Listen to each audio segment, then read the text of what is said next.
when people work in sports, I always want to know, how did your love for sports begin? That is a fantastic question. Thank you. I'm not sure how I can pinpoint when the bug bit me, but I always talk about in our house growing up, there was always a black and white picture of my mom's basketball team. And so I grew up knowing that she started as a freshman. She was also part of integrating a predominantly white school. And so she would tell me about some of the struggles that were involved with that. And so I think that always I kind of wanted to make her proud, and I always felt like the bar, she never said that, but I always felt like the bar was going to be starting as a freshman and doing those other things. Although I played softball in high school as well, basketball was my first love. And ironically, one of those things when you've looked at that something for so long, I did start as a freshman. And one of my most favorite years of all in sports was that freshman year when I was allowed to play on the junior high team and the high school team.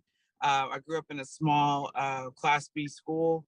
And so absolutely loved that year where I was playing basketball 5 to 6 days a week.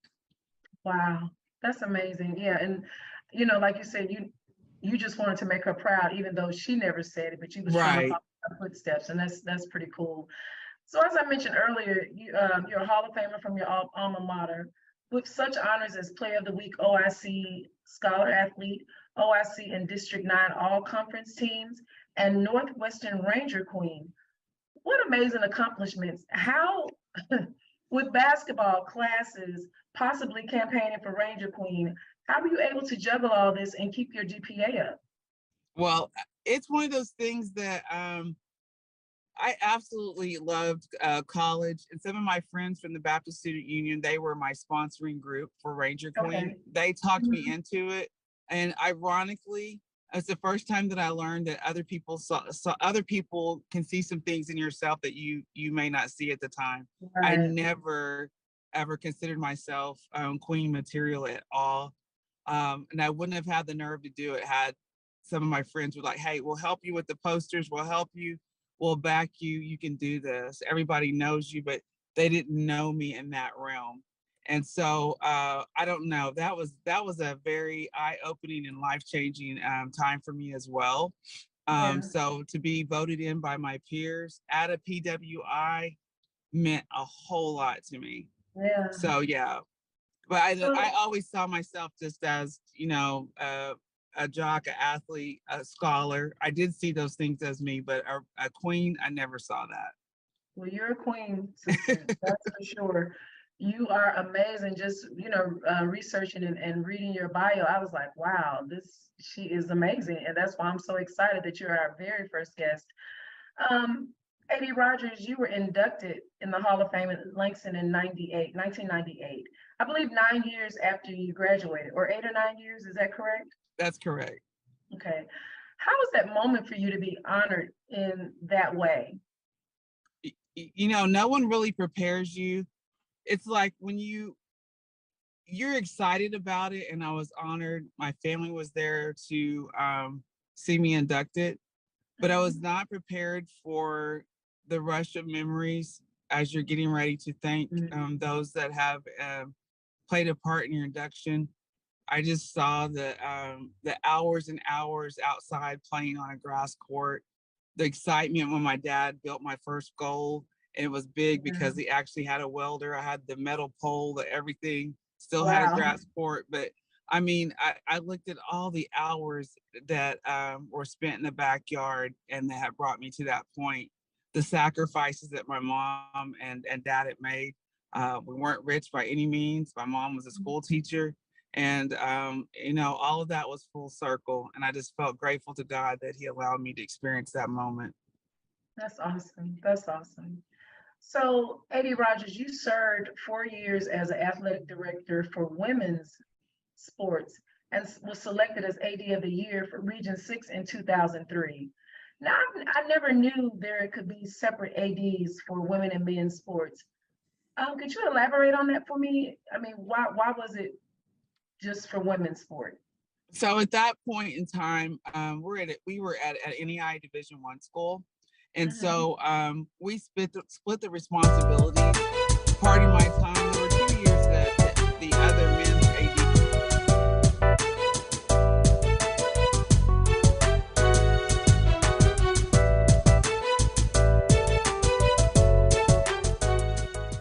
I did want to talk a little bit about bowls, and people have asked questions about the Celebration Bowl in terms of the payout.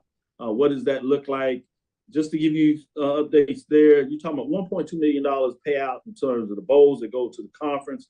A percentage of that goes to the institution, depending on the split, 75-25 for the SWAC, 70-30 in terms of the MEAC, or that was the last percentage breakdown in terms of what that looks like. But I want to do a little comparison so you get a chance of what does that look like. Obviously, you have the major bowls, and you've seen what they do as they off the chart in terms of the New Year's Six, $14 million, significant type of money. But you see how long they've been in the business for the Rose Bowl, going back 100 years in terms of what they do there and how they're tied into the CFP and how they have really engulfed all that money.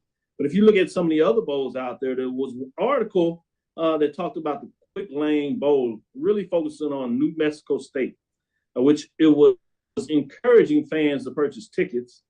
And it wasn't so much about purchasing tickets. Obviously, you want to support your team.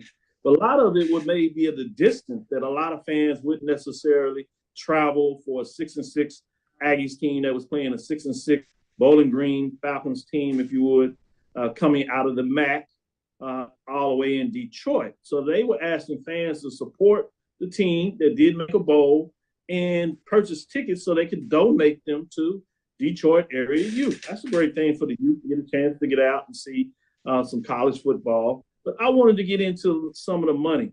When you talk about this particular matchup, when you see what was going on here, 3 things to know about the Bowling Green as they entering into at that time the Quick Lane Bowl, which was this past week, if you would, a week ago, I should say.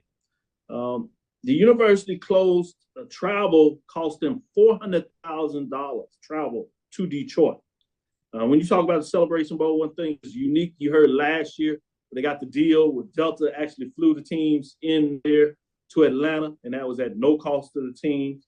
So you didn't have to worry about that type of cost where you see it doing $400K for Detroit. And so some interesting things there when you think about it. But this is really, it was interesting when I seen this, when you talk about these payouts. Because a lot of folks talk about $1 million, $2, $3 million payouts for these bowls. One thing people don't realize, a lot of times these bowls have a bigger number in there, but they'll charge you, as you see, for your travel, your hotel stay, food and things of that nature while you're in there. They'll also charge you for the band in terms of the band and who you bring in there. They'll charge you a ticket price for the band members in the stand. And so the payout for the Quick Lane Bowl was $150K. Yeah, let me say that again.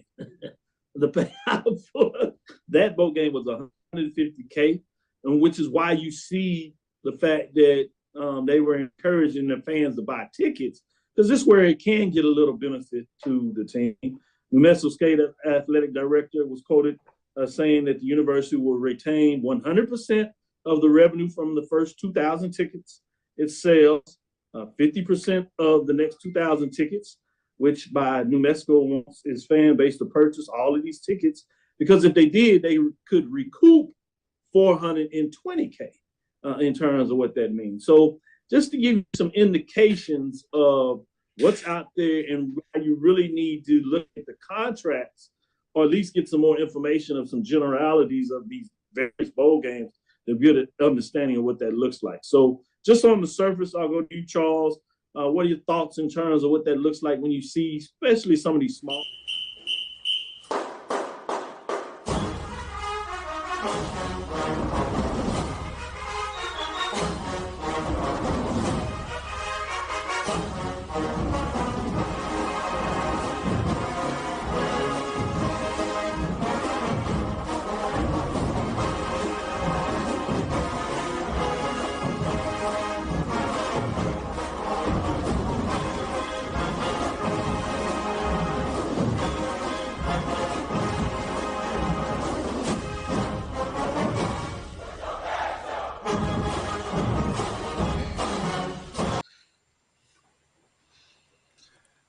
Hello, welcome to a live edition of the ONG Strike Zone. I'm Brian Fulford, joined by my brothers Kelvin Rozier and Marcus Green. Fellas, how we doing? Marcus, Kelvin, what's good? Doing all right on a Rattler Wednesday. All right, all right. I'm doing okay. A lot going on in Rally Nation, a whole lot. But this is also the week that we have to see off our brother, and I went to see him yesterday, and so it's still hard to believe, hard to see, but we'll get through it. Yeah, definitely the wake, the viewing, I guess, was yesterday. Correct. Yes. I was hoping it would possibly be Friday, yeah, give a chance to get up there. And so the service for those who will be in Tallahassee, the service for Kofi will be on Saturday. I believe it's 11:30 a.m. At the 11 a.m. Excuse me, at the Old West Florida Enrichment there off of Lake Bradford. And so that'll be the opportunity to say just in this form goodbyes and continue to celebrate the life. And I think that's what we will continue to do. I know that's what we've been doing. Hopefully all of you guys out there had an opportunity to buy your shirts, which that ended on Monday. Shout out to Scotty off script TV for making that happen. So we'll kind of wait. And again, I wish I knew, and I don't have the name of the company there in Tallahassee, Kelvin, that's producing the shirts. I don't know if you caught it. Maybe if Scotty at any point in time, if he's watching or when he does check in, we'll make sure to give them a shout out, because we want to give those Rattlers some love and some recognition for doing what they're doing. But it's our hope that if these shirts do make their arrivals to everybody in time for the spring game on April 15th, we want everybody to wear their shirts to the orange and green game on Saturday, April 15th. It is free. Right now, it's still free admission. I don't think they planned anything in the evening. Nope. Well, you're shaking your head. Oh, so what's been planned? Is somebody from the 220 Club singing afterwards? What's happening?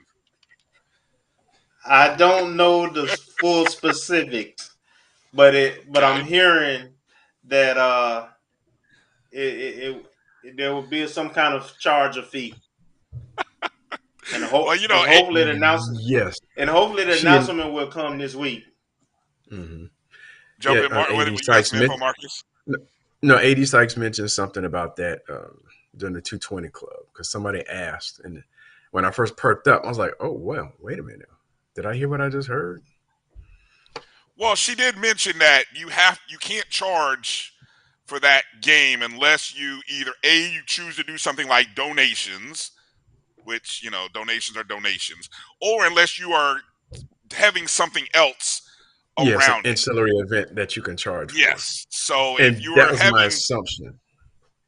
Yeah, so we haven't heard what that is. I saw $15 is what I'm seeing a couple people jump in the chat room, but I mean that's an access fee. But again, she stated, as I heard, that so what's coming after? There must be something else happening, or maybe that's a 2-for-1 ticket. I don't know what else we have that would qualify, but what's coming after?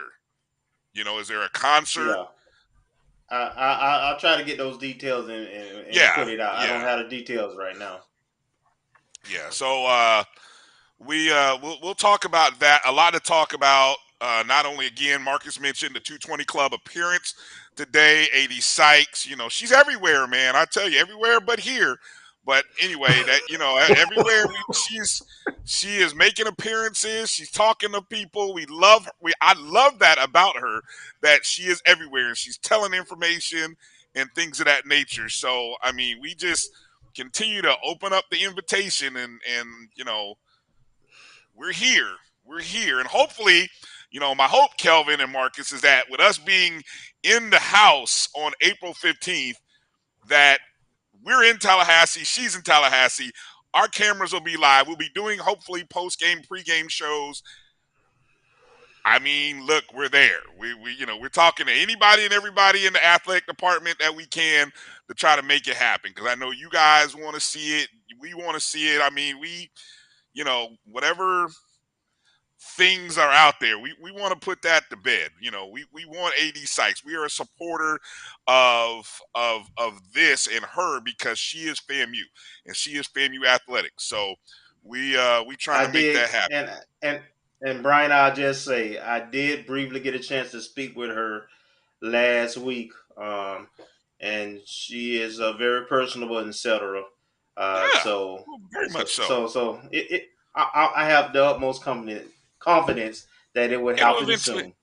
Exactly. I believe it'll eventually happen. Look how long it took. It took us a year and a half. We have Michael Smith on.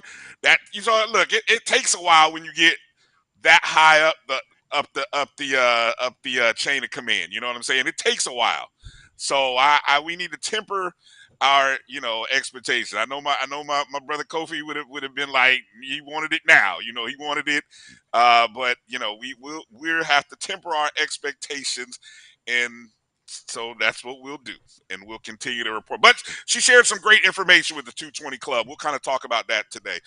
Coming up on today's show, outside of talking about everything happening with our tennis program, I got a feeling we talked about a couple of SWAC championships for the spring. I got a feeling one of them might happen this weekend.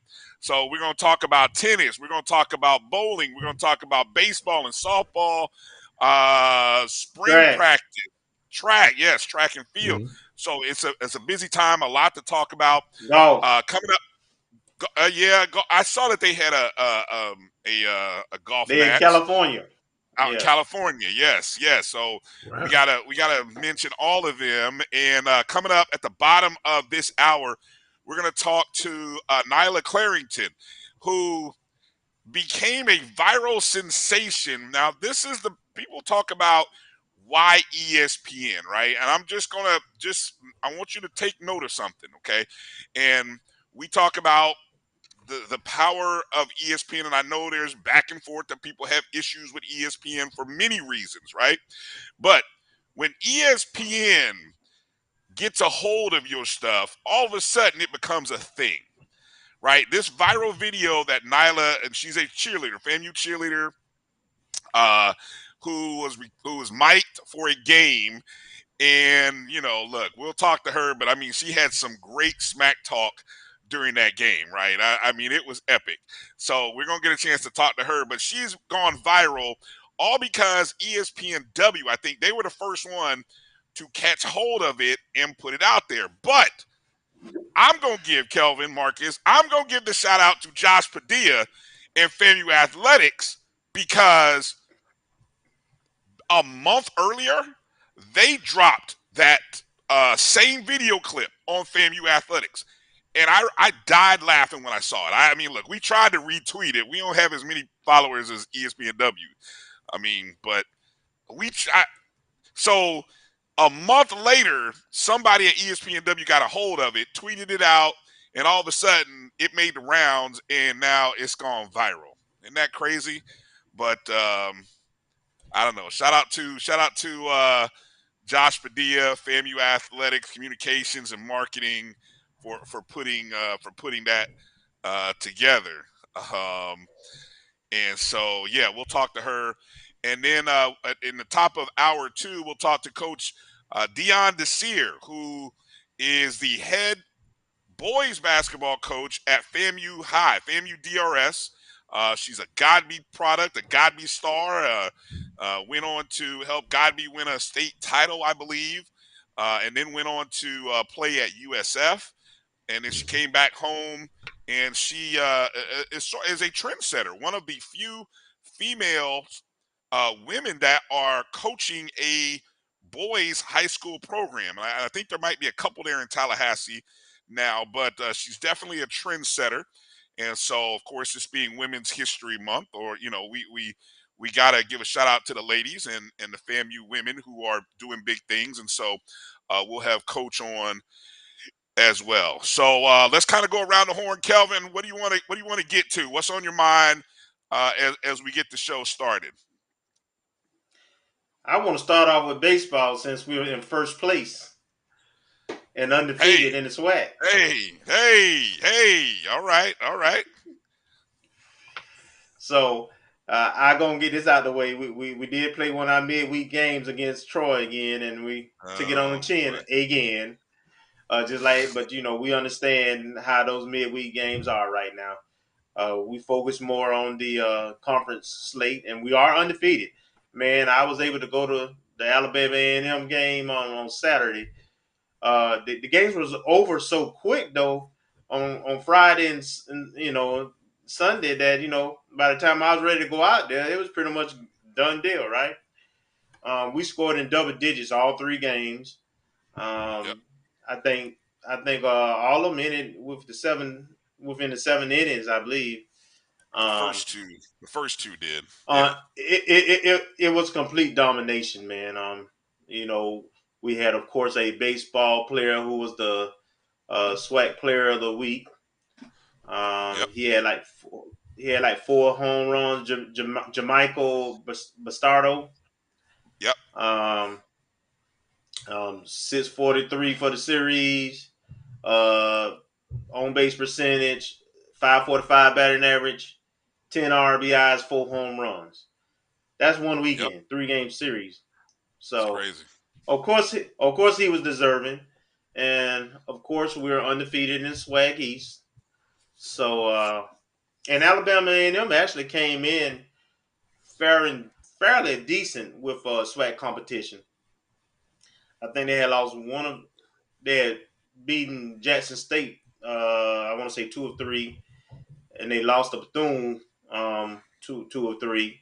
But then they had some early non-conference wins against conference teams. They beat Jackson State and I want to say Southern.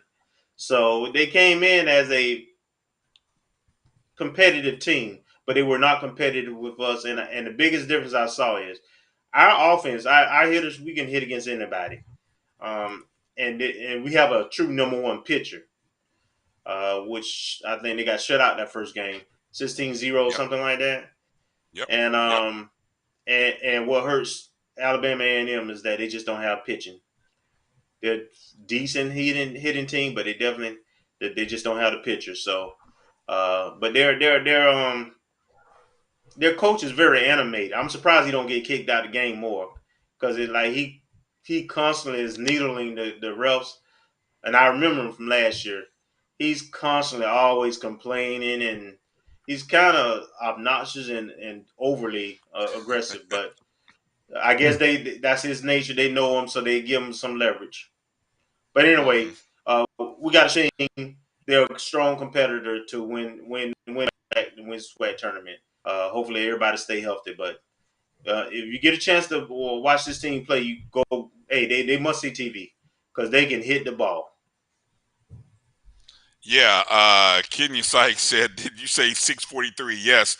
On the weekend series, his batting average was 643.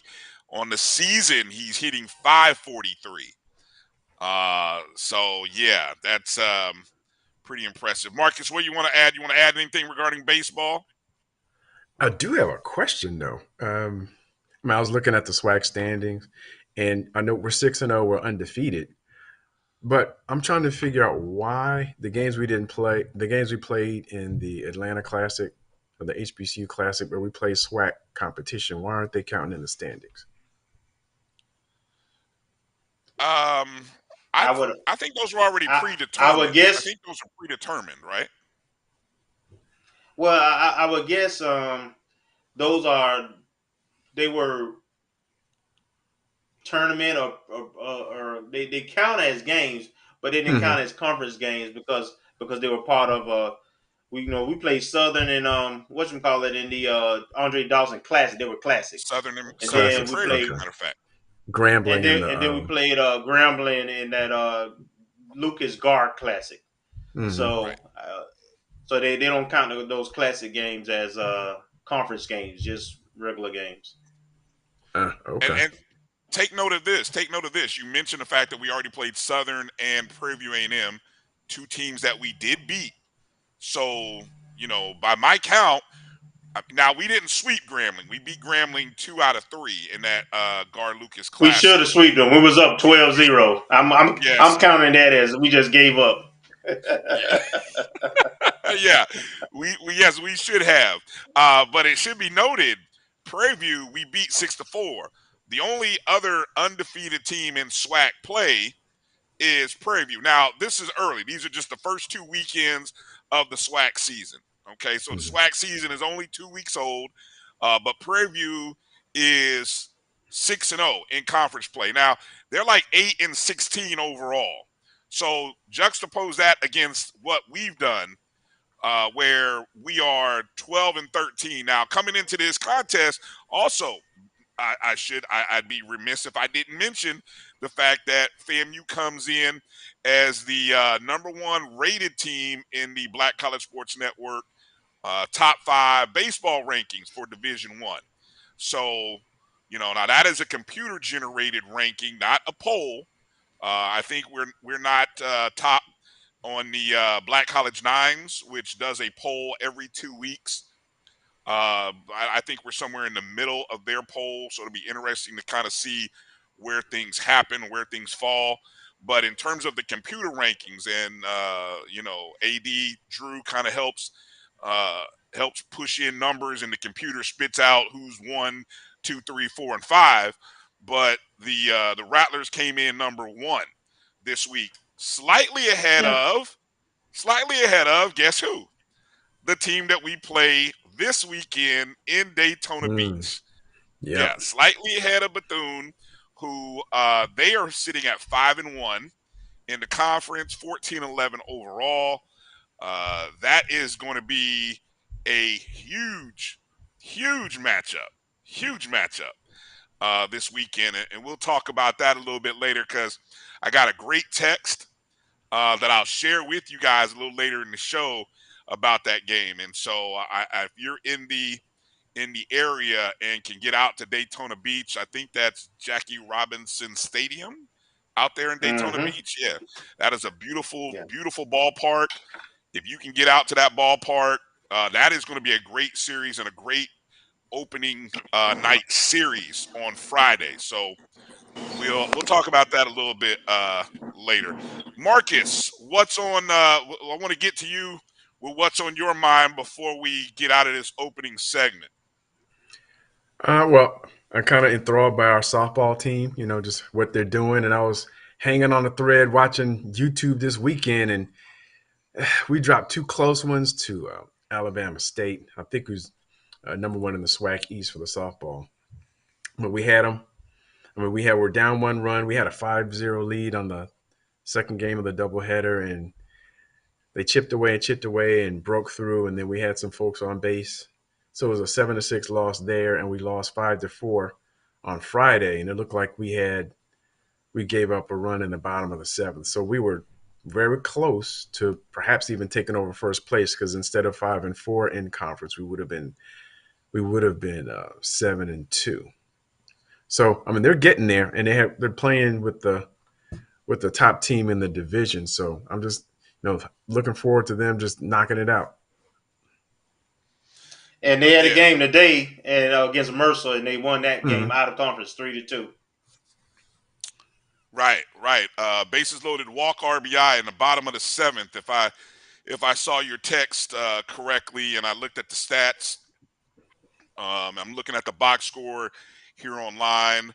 I believe that's the 2nd time we've beaten Mercer this year. I think so. We need to duplicate against we beat them up there in the tournament. Yeah. Right. At the beginning of the season, we played a tournament up there. Right. Friend of the program, Nia Morgan, dropped a homer in the 4th inning to get us on the board. Then Michaela Irvis, excuse me, she got a triple RBI. I think look, she's in terms of triples and extra base hits. I might have to go and look at where her standings are because I mean she's an extra base hit monster right now. But she drove in the tying run in the 5th inning, and then of course we had a bases loaded walk in the 7th. And so that brought in, let me see who scored that run. Nailah Lee scored the run to give us the 3-2 victory. Lauren Peppers, shout out to Lauren Peppers, pitched a complete game, 7 innings, only 2 earned runs. She struck out 8. So a very good performance there by Lauren Peppers. Another ATL Then, homegirl. oh yeah, okay. Mm-hmm. So it's good to see her confidence grow. I think that's her 3rd win of the season. So I know she's taking it on the chin in a few games, but it's good to see because I really think we're gonna need all 3 pitchers, and I think we. If I had to get, I'm just speaking. I'm not, just from what I've seen. I bet anything, Coach P. She knew she had 3 good pitchers. And I think Peppers is the one I think that's been the sort of maybe the slowest to come along. Am I saying that? I feel like that might be, compared to the other 2. But needless to say, it's good to see her have that kind of performance, and hopefully that'll help out. They got Mississippi Valley State this upcoming weekend, so we'll talk about that a little bit more. And their record right now is sitting at 12-4. So this is a great weekend. I was trying to look at the standings here real quick. In softball, we are sitting. Look, we're only sitting. I mean, Alabama State is in first. You pointed that out, Marcus, at 6-2. We are sitting at 5-4 in conference play. So in between us and Alabama State is Bethune at 6-3. Alabama A&M is also at 5-4. Jackson State is 4-5. So Mississippi Valley State is 0-8. Okay, so they have not won. Look, I hate to say this. Valley has not won a game in 23 games. 0-23 right now. So this is a great opportunity. This is a feel-good, get-right weekend for the Lady Rattlers. We need to get 3. We need to sweep this series and get these 3 wins so that we can stay at the top. Who knows? I mean, I don't know particularly who State, Bethune, and A&M play. They might be playing each other. Somebody's playing each other because look, there's only 6 in the East. So there's going to be some battles. We got a chance to possibly vault all the way up in the first place if things break out the right way. So I think that is a home series. So we need Rattler Nation to show up this weekend and help these ladies get 3 dubs on Friday, Saturday, and Sunday.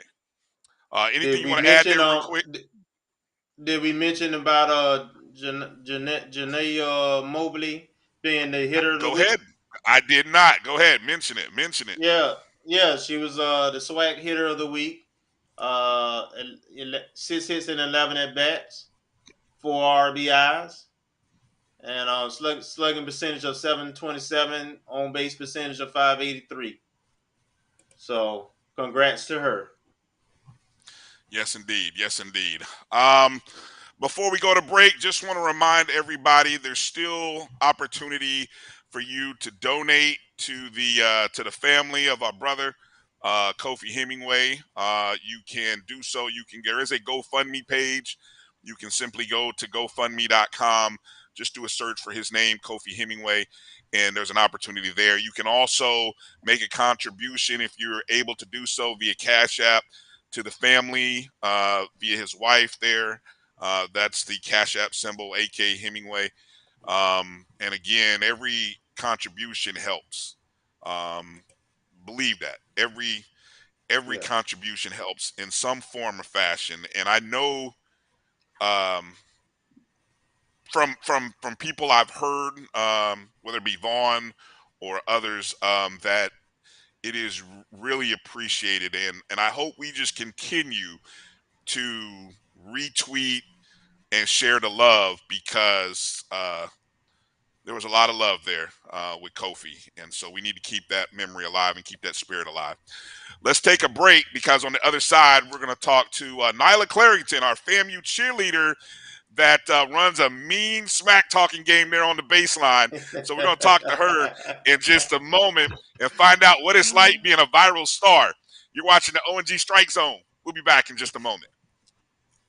Now, you can live in Texas and not have a good red meat blend. Texas Cowboy Dust is designed for steak and other red meats. It's out to be my most popular spice blend, made with onions, peppers, ground mushrooms, pink salt, and other spices.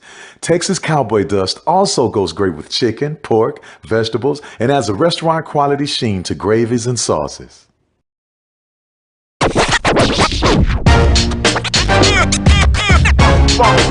It's like a loop machine. All around town, people trying to get down. Vanilla smoked sea salt seasoning is for seafood. The tarragon and fennel bring out the natural sweetness in seafood. I also use it in rice dishes, on yams, asparagus, blueberry pancakes, and believe it or not, chocolate chip cookies. Vanilla smoked sea salt adds a salty and savory component to sweet dishes that create a symphony for the tongue. Bounty versus the old family dish towel. Drying with a fresh sheet of Bounty leaves your hands cleaner than a used dish towel that can carry and redistribute food residue. So ditch the dish towel for better hand hygiene. Bounty, the quicker picker-upper. For 200 years, Montgomery, Alabama has been making history by people who had the courage to stand up for change. Today, this riverfront city has been reborn, embracing the past and looking forward to the future. From the National Memorial for Peace and Justice to the stage of the Alabama Shakespeare Festival, this is where history was and is made. We are proud to call Montgomery home, and together, we can be the change. At Hampton Law, our primary goal is to provide non-traditional yet effective solutions and redefine the approach to client legal concerns. As your trusted legal advisor, we believe in sophisticated, personalized services that eliminate the confusion and complexity sometimes associated with legal matters. Our high standard for client care and concern, coupled with our extensive legal knowledge and skills, make Hampton Law a resource focused on the protection of the client's interest and overall goals. We value our clients and truly enjoy working with them. Visit thamptonlaw.com to conveniently schedule an appointment online. Tamika Hampton Esquire, 1631 Rock Springs Road, Suite 336, Apopka, Florida, 407-494-1471. thamptonlaw.com.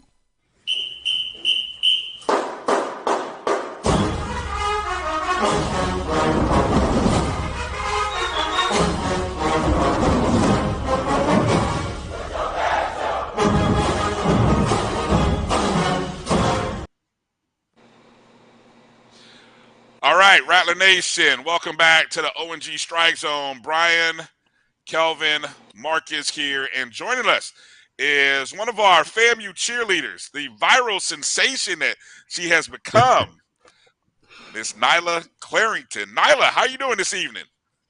I'm doing great. How are you all? We're honored to have you on. We're doing wonderful.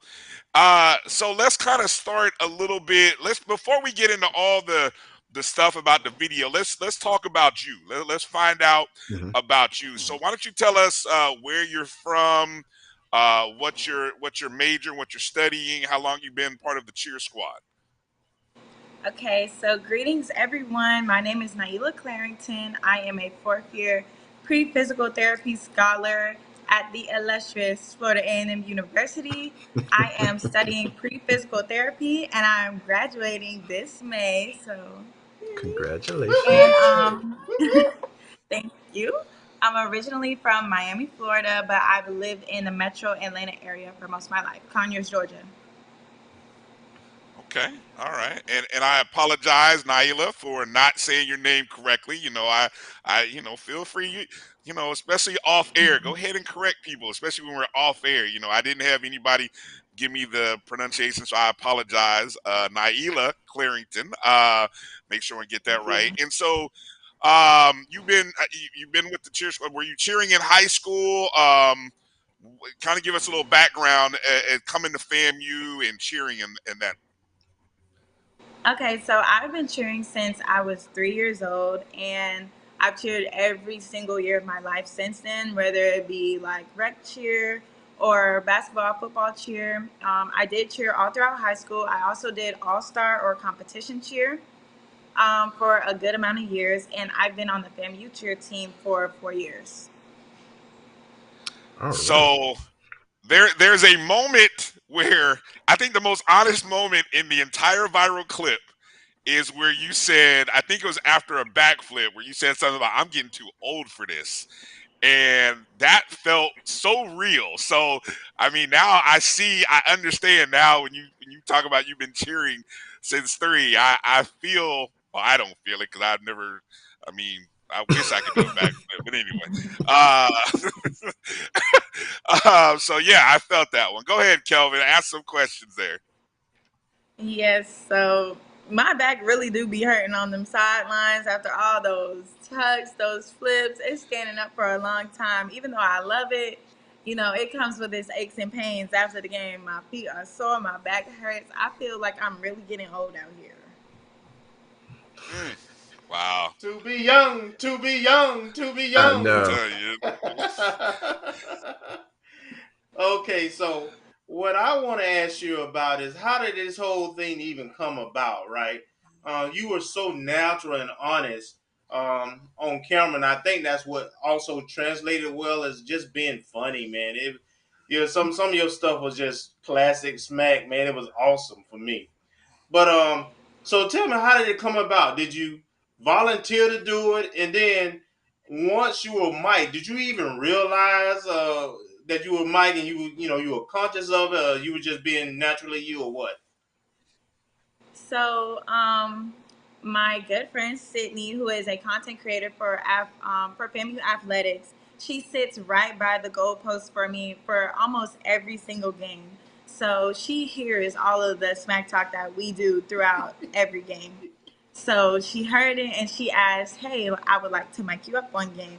And I was really nervous. I tried to pass it on to somebody else on my team because I don't know. I was just really nervous, and my coach, Coach Tatum, actually made me do it. So yeah, I was kind of forced outside of being on camera because it's one thing talking mess, but talking mess knowing that you're gonna be on camera, it was just a little. I was like, oh gosh, I'm scared. But eventually, I would say I just started to forget that the camera or the mic was even there. And it's just really a part of having fun while you're cheering and watching the game. And if you're actually into the game, so it just kind of became a thought in the back of my mind by the time the game was over. So have you, throughout your cheer career, high school, middle school, all that good stuff, this is what you always done, huh? Yes, it's so regular to me. It's so natural. Like, I went to a predominantly black high school as well. So this is just the culture that I've always been around. Like, if you want your team to win it, if you're rooting for your team, you're definitely heckling the other team. So this is just something I've always grown up around, especially with my brothers and my dad being in sports. It's too easy for the stuff to just roll off the tongue for me. Like, it's natural. How So many? give You me mentioned your. you have. Oh, I'm sorry, Kelvin. Go I ahead, want to ask. man. You mentioned you have some brothers. How many siblings do you have? It sounds like you guys have some great smack talking there amongst the family. Yes, so I have two brothers. I have one younger brother who is going to college next year, and I have one older brother who did play sports in college while he was there. So it's a very competitive nature between the two of them. And then, of course, being the only girl, you always want to measure up to that. So I just developed a slick mouth and tough skin dealing with those two. Oh yeah. Oh yeah. Go ahead, Marcus. Go ahead, Kelvin. Okay, Marcus, go ahead. Go ahead. I have a double question. The first one, with are you the only one that talks smack on the sideline? Are you leading the smack charge, or is it everybody? I am not the only one, and I'm not the worst one either. My teammates, okay, they got some hot stuff coming out of their mouths for real. It gets really hectic on those sidelines. So it's definitely a team effort from all of us.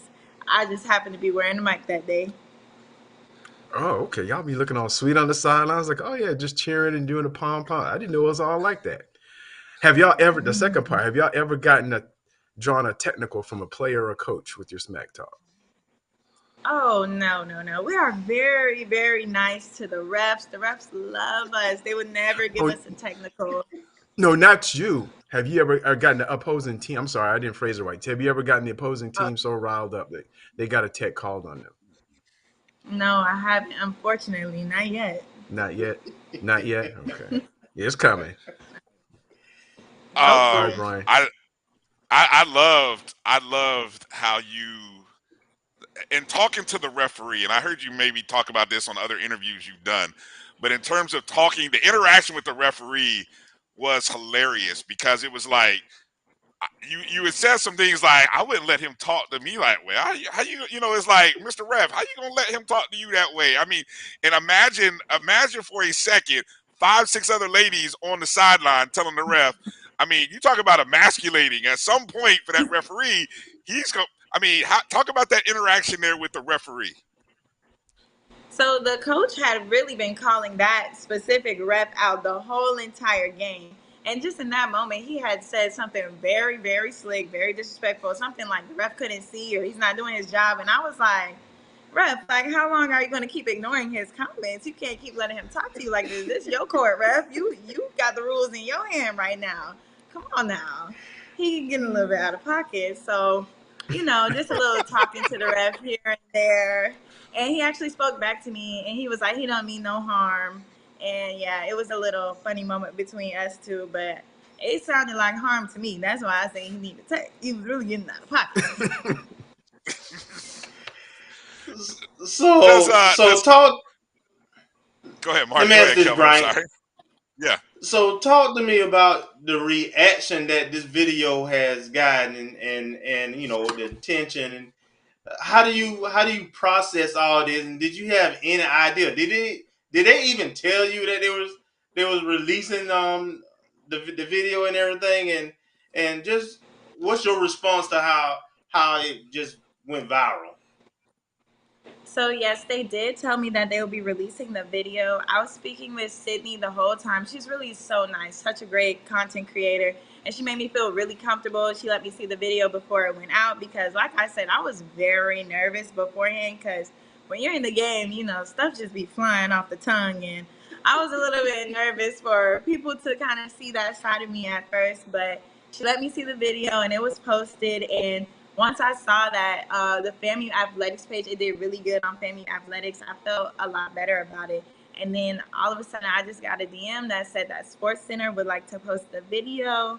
And from there, it took off. It's still taking off. And I still can't believe that people are so amazed that cheerleaders get into the game like that, or that a cheerleader will actually understand the game, because it's a lot of us like that. Like, my whole team is like that. So it was nice to see that people actually enjoyed the video and that they would want to see more content like that from me. So, which leads me to the follow-up question. So what's next? So what's next? I will be commentating at the spring game for FAMU. That's coming up soon. So you all will see me there. Yes, and I'm graduating in May, like I said, so I'm applying to physical therapy schools and just moving forward with my dreams and my goals. And although sports broadcasting wasn't really on my radar before this video, I think it has definitely given me like the courage and confidence to want to pursue something like that. I just never thought that it would be something for me, but so many people have enjoyed my commentary, which was so normal and natural to me, now I'm kind of feeling like this is something that I could do, because before it was nothing that I really thought anybody would want to hear from me. Well, just let me say, absolutely, we need more of you. That's Amen. awesome. You're good. You're natural, and I Thank would you. definitely wherever platform you on, I would definitely follow you for sure. Thank you. And, I'll add to that by saying, you know, I love just tossing ideas out, and whether you, but the fact that you have knowledge and from the standpoint of being a cheerleader, and you see the game right there courtside, probably best seats in the house sometimes. You probably hear a lot of things. So being able to talk to people and give people a perspective, you got to show that you can put together, you and other cheerleaders, and I mean, talk about the game, talk about, you know, I mean, I'm just tossing that out because not only football games, but basketball games as well. So I mean, there's an angle there that you can, if you choose to. I know physical therapy might be your love, but you can find time to moonlight and do this sports broadcasting stuff as well if you want to get into it. So but so just toss that out to you. But I want to give a shout out for a second to as you mentioned, Josh Padilla and Sydney. I met Sydney before. I can't think of Sydney's last name. I want to give her a shout out as well because I mean, the fact that that video was out on FAMU Athletics a month before ESPN, and when I saw it, I laughed my tail off, and I knew. I was like, if somebody gets a hold of this is going to go viral. I honestly thought that when it first came out. So I don't know, were you one of the? I know a lot of athletes now. Josh has been miking up. Were you one of the first ones to get mic'd up? I think I was the first in her mic'd up series. That might be wrong, but I think I am. So yeah, it was definitely like just a random idea that she had at the end of one game, and it's had like success within family athletics with the other sports as well. So that's Yes. really good. She's a really great content creator. Yeah, definitely. I mean, it's turned out where we've got ladies singing, and we done Yeah. discovered some vocalists. We done discovered some Mhm. sideline. You know, it's just all kinds of stuff has been coming out. So, just another great creation there by Sydney and FAMU Athletics and Josh and honesty. Now, I got to ask this question because that game was against Alabama A&M, correct? Yes. Now, we all know later on in the season there was an incident at another school between Alabama A&M and that school where the cheerleader kind of took exception to something that happened. I don't know. Do cheerleader? Do y'all talk within the SWAC? Do you did anybody did she reach out to you? Did you reach out to her after that? I mean, did you when you saw that incident happen between the Mississippi Valley State cheerleader and A&M? What was your thought when you saw that incident happen? My thought was that she was very bold. Now, I will talk mess, but I'm just not sure about backing it up with 6'6" dudes on the basketball court. I would have left it right there where it was on the sideline because I just value my health a little bit too much for that. But yeah, she's very bold for doing that. But I make sure when me and my girls talk mess, we get to the end of the sidelines when the game is over. I don't want any of them coming at us going at them. It's all fun and games to us at the end of the day. It is not that serious to be getting beat Exactly. up by some men Yeah. over trash talk. All right, cool. I still look at that. I still think about that video, and I couldn't tell what she was upset about or why she was upset. But again, like I said, it's just kind of interesting that it happened against Alabama A&M. Marcus, do you have any questions there for Nailah? Yes. Do you have a preference of which sport? Because you cheer for both football and basketball. Do you have a preference of which one? I prefer to cheer for football a little bit more than I do basketball. For most of my life, I cheered for basketball more because that's just what was more popular at my high school. But in college, I definitely prefer football. The games are just a little bit more lively. We get a little bit more student interaction within football, and I understand football a lot better than I do basketball, seeing as that's what the men in my family played the most. Actually, my granddad played at FAMU and is in the Hall of Fame here. So it's just football, I just have a little bit more passion for. But this was my first season cheering basketball with FAMU, and I did enjoy it a lot. It's a different vibe from football because we are so close to the players. Like football, they're still across the field, but basketball, they're right in our face playing the game. So it's a different experience. Okay, thank you. Let me ask, talking about students, what do we have to do? What do you think can be done to get more students out? Because we've seen when Lawson is packed and when students are into it behind you guys, in that student section, I mean, it's a tough place to get a win for opposing teams. How do you feel about, just the student body interaction with basketball games compared to football games? What do we have to do to see some improvement there?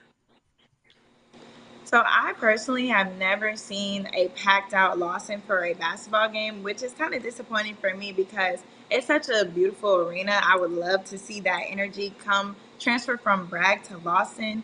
Um, I'm not too sure what we could do to get the involvement for basketball season as it is for football. I do know that some schools have a homecoming for basketball season as well as football season. So just kind of like a week of events to hype up a sort of homecoming sense for basketball might get some more involvement to the games and just making sure that they get equal advertisement on FAMU athletics like football does. So yeah, I just think Okay. also it kind of has to do with the dynamic of the FAMU basketball team. Football is I don't We want know to say this in the wrong it's way, king. Look, but We we know got you. football is king. We know. yeah. Yeah, so I would just say football's record makes the games more anticipated because we want to see them blow out a team. We want to see them, put another team in the dirt. But with FAMU basketball, that same anticipation for the next game is just not on the same level. Okay, good Well point. Good put. point. Appreciate well put. Appreciate the honesty on that. Kelvin, final questions or thoughts there for Nailah? No questions, man. Won't you give your plugs? I'm gonna steal your line, Brian. And how can people watch you and what's your social media plugs, all that good stuff. Okay, so my Instagram is at xx.nailah, Nailah. And my Twitter is xnailah with 3 H's at the end. So XNAILAHHH. And that is how you can get in contact with me. Right. Hey, somebody in the chat mentioned that you got an offer from when you did the Sirius XM interview with Frank Isola, that you got an offer there to do I guess do a show or do an interview up there. You got a talk. I mean, is that something you're thinking about definitely pursuing or following up on? Yes, that is definitely something that I will be following up on. I thank them Good. all the time for that interview. It was such a fun experience. They were really nice. And I did get his email so that we could keep in contact. So, God willing, the opportunities that are meant for me come for me when the time is right. All right. Good. Well, Who you your definitely take granddaddy? it. Yeah, My exactly. daddy is Willie Big Claire Clarington. Okay. All Okay. right. All right. Yep, All right. right up there There it in is. Lawson. He's right up there. There You it walk is. around, see all those plaques, he's gonna be up there. All That's right. That's what awesome. I'm talking All about. right. All right. Legacy. So FAMU legacy. So again, you graduating in May, correct? Yes, sir. All right. Well, Nailah, we appreciate you coming on with us. I know it's been an amazing week, and I hope you just continue to carry it on. And I hope we see you in these spaces, and anything we can do to help promote whatever you're doing. Maybe you'll invite us on one of these guys or on your show one day. And I mean, we're always available. At least I am. These other guys are kind of busy. They got families. I'm always available. But everybody, whenever you have your moment and continue to do, please let us know, tag us so we can share it with Rattler Nation and continue to celebrate you. And congratulations. I mean, it's really fun. It was kind of the highlight. One of the highlights of the basketball season was you and your squad. So very much appreciated. So all right. Any Thanks for inviting me. Yeah, definitely. Thank you for coming on. Thank you. Again, Rattler Nation, Nailah Clarington, make sure you follow her on social media. Make sure you tell her you appreciate her coming on the show and all of that good stuff. So we're going to take a quick break, come back, and with a little bit more. You're watching the ONG Strike Zone. We'll be back in just a moment. Let's face it, shopping for insurance can be time-consuming. That's why when it comes to your auto, home, and life insurance needs, make things simple and trust the experts at Allstate. They will help you get the coverage that fits your needs while helping you bundle your life, home, and auto policies. Bundling saves you money, sure, but it also saves you time, so you can enjoy the things that matter most even more. Contact me, Tammy Haynes, your local agent, for a free personalized insurance quote. Allstate, are you in good hands? Supermarket sushi, really? No. Wait, Troy, you work here? I'm never not working. Like Head & Shoulders Scalp Shield technology, up to 100% dandruff protection, even between washes. Never not working, huh? Oh, Troy, you're such a good teacher. Yeah, I know. Never not working. Never not working.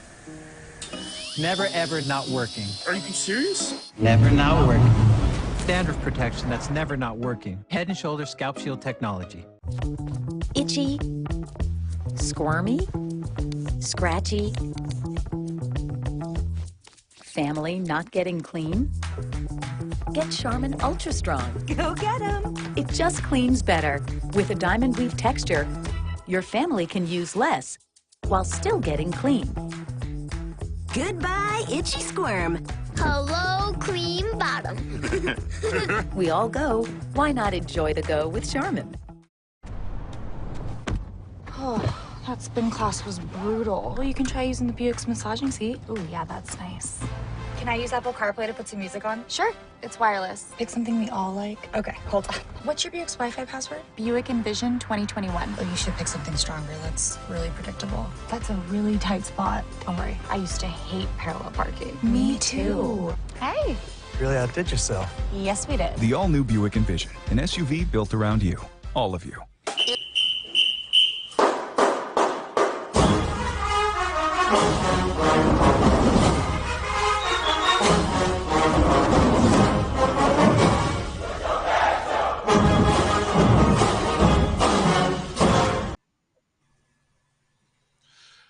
All right, welcome back to the ONG Strike Zone. Brian, Kelvin, and Marcus here. Shout out to Nailah, again, Clarington. You guys make sure you go follow her. And again, I got to give also a shout out to Josh Padilla and his group of students. Sydney, she does a great job there. Hold on, Josh just sent me. I want to make sure I give a shout out to these folks. Sydney Dorsey Rencher. So that's Sydney. You heard Nailah talk about Sydney, and she does a great job there working in athletics. And so again, A.D. Sykes even sung the praises of Mr. Padilla there at the 220 Club. The one thing that has kept the FAMU brand strong through a lot of the changeover has been his work and the work of the students. And Josh is very quick to point out that he has great students involved in working with him. And very much similar to, Vaughn Wilson. I remember Vaughn talking about that, about it takes a group. He can't do it by himself.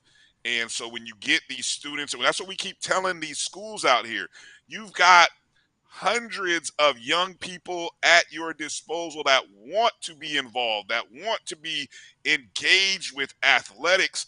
All you got to do is put the information out there, inspire them, show them what you need, direct them, teach them.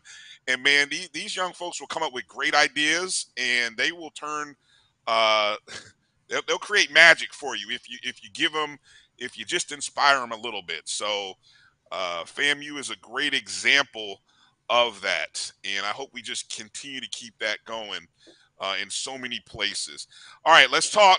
We got to catch up here before coming up here a little bit in about 15 minutes. We're going to talk to Coach Dione Desir, FAMU DRS boys basketball. We'll talk with her. But in the interim, while we're catching up, let's talk about our women's tennis team, because man, I mean, look, they're what they're doing right now. I don't know I don't know what the preseason rankings were or predictions.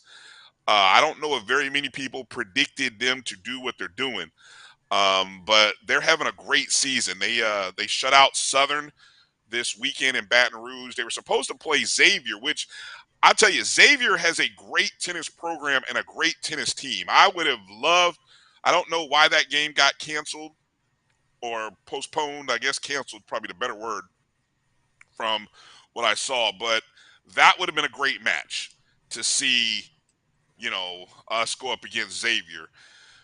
But anyway, they beat Southern 4-0. And now, if I look at the standings here in tennis, I'm going to pull them up We're here in a undefeated. second. We're undefeated in conference play, 7-0, sitting in first place right now. And essentially, the final regular season contest is Saturday afternoon at the Althea Gibson Tennis Complex, 1 p.m. against Bethune. And essentially, with the win, guess what, ladies and gentlemen? We would have just won our SWAC regular championship, the second SWAC regular season title in FAMU history. The ladies coming through with them titles, boy, aren't they? So Hey, Brian. that's yeah.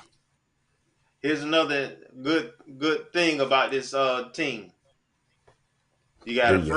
freshman, a sophomore, a junior, a sophomore, a freshman, and one grad student. We are extremely young, Mm-hmm. so we're going to be a power for a while. Yep. And Yeah. one of our freshmen was highly touted last year, Rebecca Gaines, out of I think Kernersville, North Carolina. I saw when she signed that she had some accolades about her. Yes. We got 3 freshmen, 2 sophomores, a junior, and a grad student on this team. Yeah, and I know at the beginning of the year I knew Kofi knew that these ladies were young, and I know we were joking there in some of those earlier in the month. Remember, Calvin, we were joking, and I just every time they kept winning, I just like, come on, Kofi, we're just waiting on you to talk about these ladies, and he's like, all right, we'll get there. We'll wait to see. We'll wait to see. We're waiting to see what happens in the SWAC tournament, and so I'm happy that they are having the kind of success, and so I know Kofi as a tennis guy, he's got to be smiling watching what these ladies are doing and accomplishing. Um, they've been hot. Today unfortunately they played Mercer. They kind of lost to Mercer 5. They lost to Mercer 5-2. But Right. that hasn't derailed them at all. I mean, they've had a couple of stumbles against the non-HBCUs, and I think that was I remember that was one of the points I recall Kofi talking about, is that as this team grows and as these players grow in their confidence, we'll see it when not as great that we're beating the SWAC schools, and we want to keep doing that. And this team's goal will be to continue to grow in confidence and win these mid-season non-HBCU matches as well. And that day is coming. I really, you mentioned the youth of this group. That day is coming. So again, Saturday, 1 p.m. at the Althea Gibson Tennis Complex, we take on Bethune. We win that flat out. We're the regular season champs, undefeated. The SWAC tournament is, I got the date pulled up right here, April 21st to the 23rd in New Orleans. So between then, there's a match against Florida State on April 8th. I don't know where that is. I would guesstimate, Kelvin, it's probably going to be at Florida State. It's at Florida State. Okay. So that's what faces them in between this contest against Bethune and the SWAC championships, and I don't know, maybe there'll be some opportunities to, if they schedule some other stuff as well, but shout out to tennis, FAMU tennis.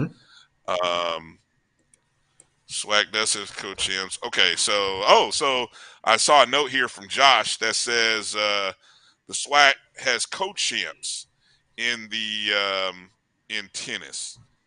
So yeah, so basically he says sports. Yeah. So because right now in the standings, Jackson State has 1 loss, Alcorn has 1 loss. I know we beaten Jackson. Did we beat Alcorn? Looking at the schedule here. Yes, we beat Alcorn 4-0. So we actually have the tiebreaker over those 2 schools. Bethune on the season. But they don't recognize head-to-head, I don't think. So no. So if we were to lose. But we would go in wouldn't we go in as the 1 seed though? We'd go in as the 1 seed in the tournament though, right? I would think so, but I can't say that for sure. I got you. Bethune on the season, just so you know, is 1-7, 1-13 overall. So there's no such thing as a guaranteed victory in sports. But the ladies, if we take care of business, I feel like we can win this regular season title and wrap it up this upcoming weekend. So that's what's on the line. Let's talk bowling. What do we got, Kelvin? Let's talk bowling for a second. The bowling team racked up the SWAC tournament. They had with a 3rd place finish. They started off really well. Were undefeated. Knocked off the number 1 seed actually on their way to Saturday, and then fell a little short on Saturday and Sunday morning against Alabama State in Prairie View. And that was the conclusion of our dynamic duo coaching team, the Browns. Coach Karen Brown and her husband were the coaches of the team, and they had been coaching for the last 11 seasons. And so we want to thank them for everything they've done for the program and for leading the program for double-digit years. And they always had one of the better GPAs, APRs, all that. Young ladies represent the program well. They've always been competitive, and they've pretty much been scholars. So I would have loved for them to have brought it home and won the championship for them. But I'm still proud of the program that they've run, and I wish them the best in retirement. I know in Coach Karen Brown's case, she retired from the university a few years ago. She was a assistant facilities director in the construction and facilities planning area. Engineer by trade, and she's a Southern Jaguar grad actually. But but she definitely supported the orange and green and put a lot of time in at FAMU, And so we want to thank them and wish them the best and whatever's next for them. Yeah. You want to add anything in there, Marcus? No, not about bowling. I can't bowl, so I have nothing to add. Apparently I can bowl. I didn't realize that until, I was listening to Scotty's show the other day, But anyway, I will say this, in watching the SWAC bowling championships. Now, what I love the fact that you had an opportunity on the first 2 days. If you signed up with a free account, I think the USA bowling, I forgot the USABC, something like that. You can sign up and watch those games the first 2 nights for free. I'll tell you, I'm just speaking forward here. I would love, and this is where I think the SWAC kind of dropped the ball here, and with an event like that, if you want to engage and truly bring out opportunities for these student athletes, there's an opportunity there to have a person, a two broadcast team, somebody who's familiar with bowling scoring, the format, and then somebody who's more of your quote unquote play-by-play, but not necessarily your play-by-play, but really the storyteller.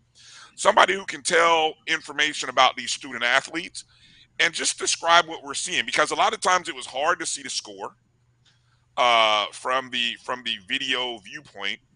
But if you're not familiar with the scoring, the fact that you don't see the score and then you don't know the rules of how, because you're saying, if you're watching it on TV, you're saying, why are they changing lanes in between, every frame or there's little things like that having a rules person, would really help. Mm-hmm. And great. That's a great concept, Brian. Yeah, I mean, there really is. To have somebody there that can tell you, well, hey, they're using XY scoring system, and in this, the teams have to exchange the lanes, and even have fun with it, because a lot of times people casually bowl, right? And so most people who casually bowl, you just your frames, what a strike is, what a spare is, because the thing on the screen tells you. But at the same time, it'd be nice to be able to have a little information, a little background to guide you, and then tell us who these bowlers are, because these are athletes. You think about the number of frames they bowled on consecutive days. My quads, my thighs, and my wrists hurt just thinking about how much work they did bowling. I mean, so don't sleep. Bowlers are athletes too. Maybe I'm just getting to that. Remember when I was young, I thought the only type of athlete was football and basketball and baseball. But you get a little bit older and you start realizing, as you start understanding the body a little more, you're like, you know what? These bowlers might be athletes too, and yes, they are. That's Brian, just you make a good point, because even if we look back, and if I'm trying to remember, it's been like 4 or 5 months now, but back in the SWAC volleyball tournament, the commentator, I think that they had was a retired or former coach from the SWAC, and giving not only background for the players, but giving some insight as it relates to the sport, what was happening on the court, angles, the players, and even had a little bit of explanations. I know for myself, I mean, all I remember from high school is, okay, you can't touch it more than 3 times. You got to get on the other side of the net. But as far as like other rules, they explained those rules. They explained a little bit why the libero, the defensive player, has a different color jersey, all that type of things that the casual fan may not know because they're not involved in the sport. And it helps to grow and promote it. So if the SWAC did something similar for bowling and tennis to a certain degree, but I think we have enough familiarity with tennis from the Williams sisters that, everybody and their mom was trying to, they were trying to watch Venus and Serena, and then everyone that came after them. So they probably got accustomed to the rules. But something like bowling, if they want to grow it, especially in this era of Title IX and something that A.D. Sykes mentioned during 220 Club about the demographics of the university and how the pendulum has swung heavily towards the female population, then you may want to grow some commentators and maybe even use some students who may be familiar with the sport to help along with that. Yeah. I see Edwin Moore had made a note that pre-pandemic, the SWAC had broadcasters who covered bowling, calling every game of the tournament, and during COVID, the broadcasters were dropped. So appreciate that input, Edwin Moore. COVID is over. Let's get the broadcasters back out there. Well, let me not say that too loud. I don't want to get canceled out here. Yeah. Let's mention that we had a bowler that was all swag Yes. also. Yeah, Jordan Ship. She was all SWAC and made the all tournament team. So I know Jordan had one of the best averages overall. I think she was definitely in the top 5 in terms of averages. So, and I think that is a young team as well, if I'm not mistaken, Kelvin. So whoever comes in after Coach Brown, they're going to inherit some pretty talented bowlers coming in. All right, let's all sophomores, and one junior. Yes, yep. So that team, third place, they're definitely coming back. And so we just hope we get somebody in there that keeps that takes the program to the next step, keep the standard of excellence, and just keep building on what Coach Karen and Al Brown had done. So again, shout out to them and thank you, Coach Brown, for all you've given to FAMU through bowling. And hopefully we'll get a chance to get Coach Brown on the show. So we're hopeful that day will happen. Let's transition now back to the basketball court, and our next guest interview is in. And it'll give us an opportunity here to introduce and welcome into the show Coach Dione Desir. I hope I'm saying Coach's last name correct. Our producer will swing the mic. Coach, how you doing tonight? You want the political answer or you want the real answer? I'll keep it real, Coach. Keep it real. Keep it real, Coach. 100. I'm tired as hell.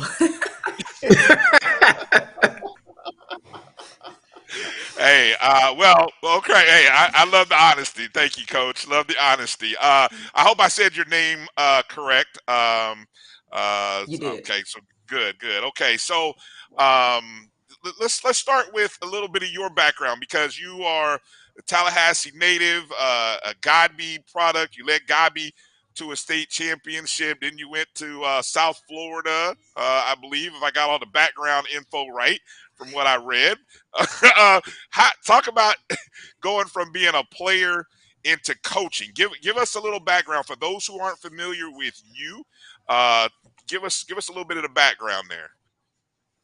You pretty much hit it right on the head. Born and raised in Tallahassee, played at the Blue and White, Amos P. Garvey High School, the Cougars. We had a very fantastic, fantabulous team that we went to state at least 3 years in a row. We won on our last year. From that, we were all blessed. At least all of our starting 5 had an opportunity to play collegiate ball on the next level. 3 of the 5 went to Division I institutions. I played at the University of South Florida all 4 years, 4 and 5. Started pretty much every year while I was down there. Blessed to have an opportunity to continue my post-collegiate career. Had tryouts with the NWBL when they were around before they folded. I actually had a tryout with the NBA team, with WNBA, when we was down in San Antonio, Texas, doing the Women's Final Four. But it's okay. God had different plans for me. I went overseas and played in Germany, in Leipzig, Germany, for a season or 2. And then I just prayed about whether or not if I needed to return back there. And from there, the Lord said, I need for you to come back home, get back into the educational system, start working with our kids, and start coaching. And so started off at Godby with the girls and the boys squad as assistant coach. I came back in as a head coach for the girls team. Then after that, I was blessed to have an opportunity to be at FAMU DRS, affectionately known as FAMU High, in January 2008. And here I am going into my 5th year as the head coach over the boys program at FAMU DRS. Nice. Kelvin, what you got? Go ahead. Coach, was it ever your plan to coach boys basketball? Number one, how did that come about? Why did you apply? And then I want you to talk about the any differences in coaching the girls versus coaching the boys. I mean, basketball is basketball, but Yeah. I'd like to hear your perspective of that. It was never really my intentions to be head of a boys basketball program, let alone even being right here in Tallahassee and actually one of our two rivals, whether it was Rickers was our rival back in my day and FAMU was our rival back in our day.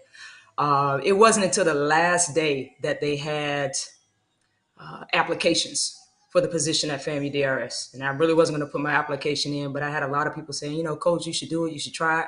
Spoke with my husband about it, prayed about it. First and foremost, I prayed after I started hearing, a lot of chatter. When people are in your ear, you can't always take that. You got to go to the Lord in prayer and seek his advice first. And so the next morning, I just got my stuff together and definitely submitted my application. And from there, I had my interview and we landed. With them announcing me as the first women's head coach of a boys basketball program here in Tallahassee, Florida. So the difference between the two, the girls are very more sound and fundamental, which is one thing that I truly do love. Okay, when you draw up X's and O's, they're going to go out there on the court and they're going to execute it. One of the things with the females is when some of them, they'll run through a brick wall for you.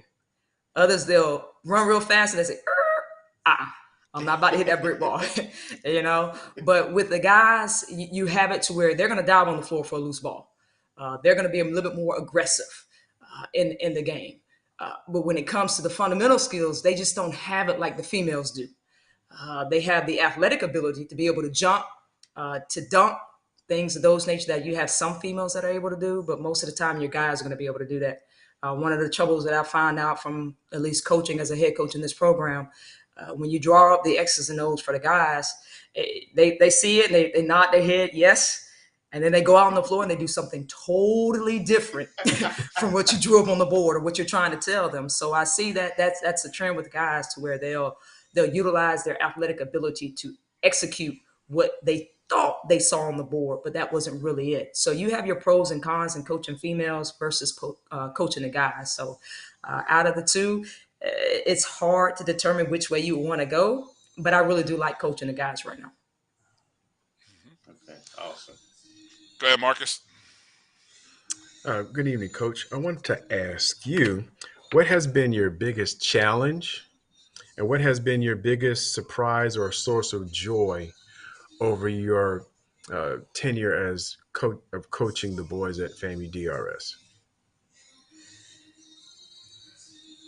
Challenge, holistically speaking, or which way you want to go with challenge? Because there's so many challenges when you talk about a female being in this position. Go where you want to go, Coach. Yes. Go where you want to go. All right. As far as when you have respect, I don't care if it's a female or a male, they're going to do what you ask and you tell them to do. So that has really not been a challenge with the guys that I work, that I teach, and that I coach with. The challenge that you have is the level of respect that you have from the other, let's say, officials, other coaches who may feel like you're female, you may not know much on this level. We're going to see what you're going to have. And just this past season, and I have conversations with the officials now, Did we lose Coach? Coach still there? Oh, there we go. Yeah, we got you, Coach. We got you. Okay. It's probably the earbuds. But what I was saying is that the challenges that I have as being the female over a boys program, it seems that you're a little bit challenged on what you may know and what you may not know, especially coming from officials. I've had issues with that this past season, the past couple of seasons, to where I'll let them know what's happening. And they're looking at me like, yeah, okay, Coach, we hear you, but we don't hear you. No, you need to hear me, and you need to hear me loud and clear. What I'm telling you of what's happening on the floor is what's happening on the floor. It's part of the game. I read the book. I read the rule book. I played the game. I played on different levels. So please do not come at me and try me as if I don't know the game. So those are some of the challenges that I have when I have messages from other coaches who have not physically seen me. They just see my name, Dione. They associate that with a male. So a lot of times I have messages that come up and say, yes, sir. All right, coach, sir, I'll be glad to see you. And I have to say, good afternoon. I'm not a sir. I'm a ma'am. Thank you. And I look forward to seeing you as well. So those are some of the challenges that I run into. But as far as with challenges with the males and having them to do what I expect for them to do, I don't have those challenges. It seems that they're a little bit more fearful of me than they are of my male coaches that I have. So as far as the respect with the players, I don't tend to have an issue with that. The challenge is outside the program and having people to understand that regardless of the sex, if you know the game, you know the game, and you still should be respected in that way. All right. Mm-hmm. Now, also the counterpoint, what's been your biggest surprise or source of joy over your coaching tenure? Oh, I just love seeing the guys graduate. That's our first and foremost thing that we have to have. Our guys have to graduate. We're not talking about graduating with a 2.0. A lot of guys feel like, or athletes feel, that as long as I have a 2.0, because that's what the FHSAA standard is. If you have a 2.0, you're able to play. We don't play those games because we know if it's meant for you to go to the next level educationally and or athletically, you're going to be prepared. So within our program, we try to make sure that our guys have at least a 3.0 GPA.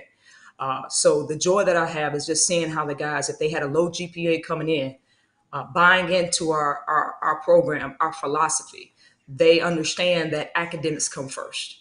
And when you're able to see a guy that I had from a 1.75 go all the way up to a 2.85, when they get ready to graduate, it's awesome. That's my joy. Yeah. When I can have every last one of my guys that I've been here for going into my fifth year, concluding my fifth year, every last one of them thus far have graduated with their diploma. Every last one of them have either gone on to college, they have started their own business, they have married, they have started their family.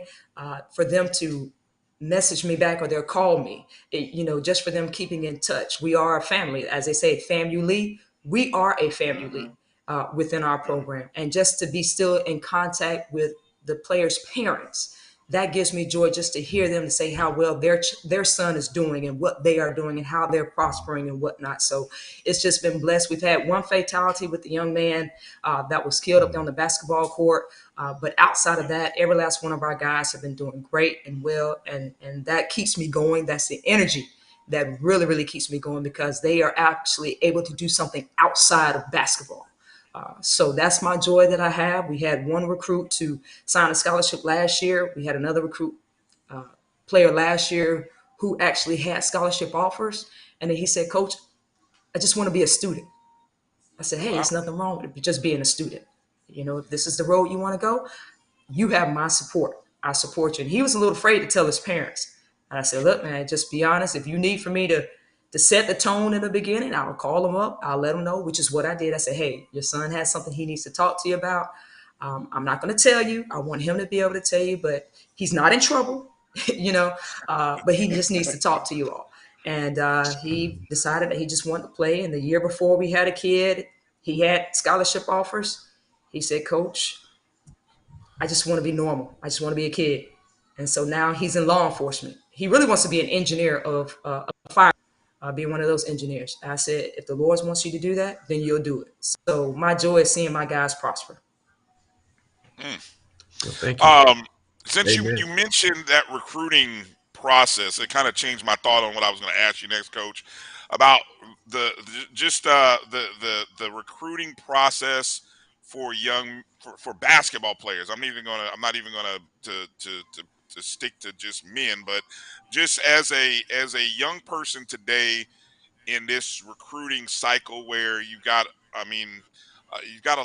COVID actually has you've got a lot of programs which are changing their strategies. We're no longer,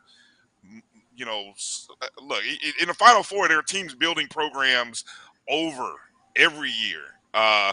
Talk about what has it been like as you noticed over these last couple of years, the challenges, and what kind of conversations are you having with your students and parents about this recruiting process and where things are now as talented players in high school are looking to go to college? It's it's a difficult discussion to have with the parents, but you have to be truthful with them, and you have to tell them the truth.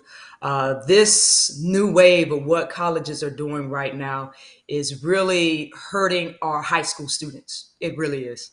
For when it comes to females, you can have great talent and you'll get seen, and it's a possibility that you will receive an offer, whether it's a Division 1, Division 2, Division 3, NAIA, or JUCO. Your chances are going to be pretty high.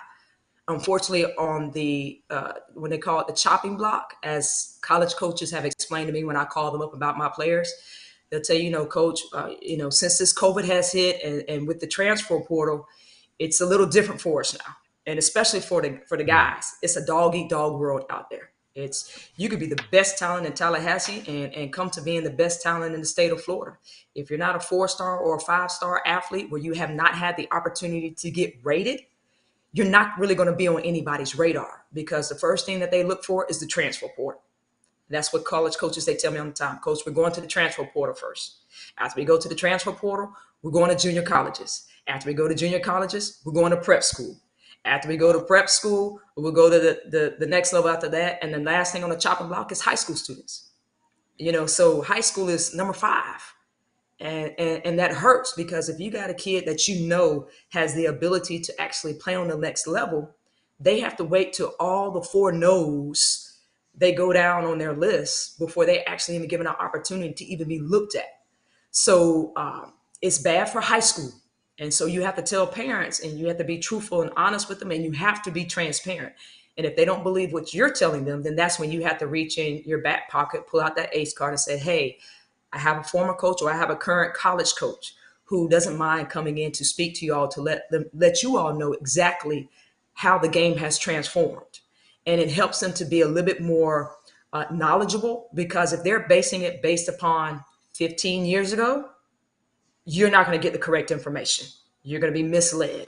The GPA has changed to try to get into schools for the NCAA clearinghouse, which I've been told is a possibility that they're going to get rid of that at some point in time. The entry level is a 2.3 for the core GPA. They're talking about raising it up to a 2.5. That's on your core. But if our student athletes are not understanding what your core GPA is and what it takes to try to get into that institution, in addition to the standardized assessment scores that you need to get in, then they're going to struggle. So if you're not high, if your athleticism is not meeting up there, and you're not a 4-star or a 5-star, good luck on trying to get in, because even trying to get at the junior college level, you have a lot of D1 prospects who are playing on the junior college level. They're reclassifying and going back down. And COVID has given kids 2 and 3 extra years on top of the original 4 of the 5 to play. So I saw a team in the tournament, their average age was 24.5 years old. Who does that?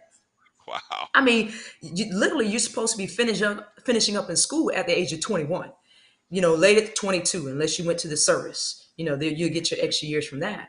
But now you're talking about playing against grown men like 24, 25, whose bodies are fully developed. These are guys that you expect to be playing professionally.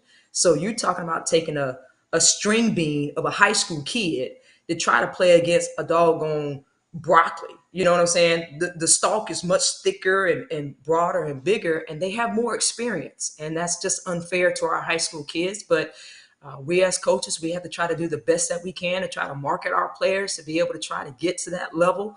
And if it means, scratching and clawing and knocking on the door like 15, 20 times, hey, I got this kid down here, I think you should look at him. And they'll come and they say, hey, I like him. We're waiting on this kid from this JUCO or this transfer portal. So it hurts. And so that's what we try to do within our program, to educate them, to let them know we're going to do everything that we can. One thing I always tell my players, and I tell my parents, I will not promise you anything when it comes to receiving a scholarship. But what I can promise you is that we're going to try to make sure that your child walk across the stage with a diploma, and they're going to be ready to go to college if that's their route. And if they can walk on, hey, that's better than nothing, because eventually walk-ons, they get scholarships as well.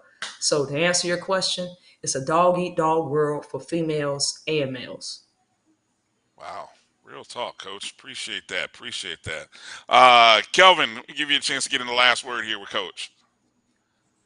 Yeah, Coach. First of all, let me thank you because I know you got little ones and you extremely busy work and everything and family. So I appreciate your time and you taking up this offer. And it's been really enlightening to hear from you. My question that I have is going to be a twofer. First of all, I'm just interested. Uh, have you what kind of relationship? How's the local schools, colleges? Been in, do you have a relationship with the coaches or anything? Do they keep in touch? And then my other question is, what do you think of the tournament, men's and women's, right now? What's going on? I heard you talk about the age. There's no such thing as blue bloods because, like you say, they get one and done. And those other teams got 5 and 6 year seniors. So just tell me what you think of the Final Four and how Who the you tournament got, has played Coach? Who out. you got? So I can write down. Who you got? I gotta make sure to write this down. You might as well go ahead and rip that up. That was thrown out the window a long time ago. But to answer your question, my relationship with the coaches here, FAM and Florida State, they're very good. I know Coach Ham very well. I know Coach McCullum very well as the new assistant coaches there that are there, as well as Coach Brown, who's over at FAM. Coach Cabrera, he's the only one I have yet to meet face to face and have a good conversation with him. But I attend the practices over at FAM. I attend the practices over at Florida State. That's how you continue to get your game better. You just can't sit still with your prior knowledge from your time that you played high school and college and expect to be good. You still got to go get fed.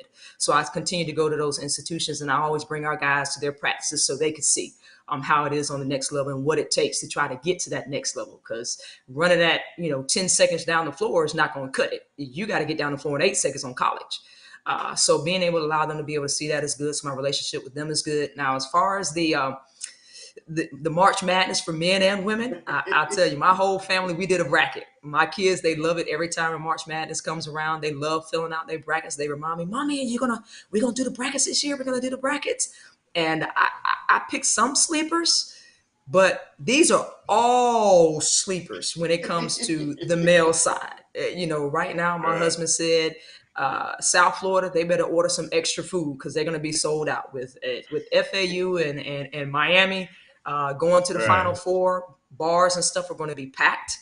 I've always bled orange and green, whether it's FAMU or whether it's Miami. I've always bled orange and green. So I'm going to stay orange and green.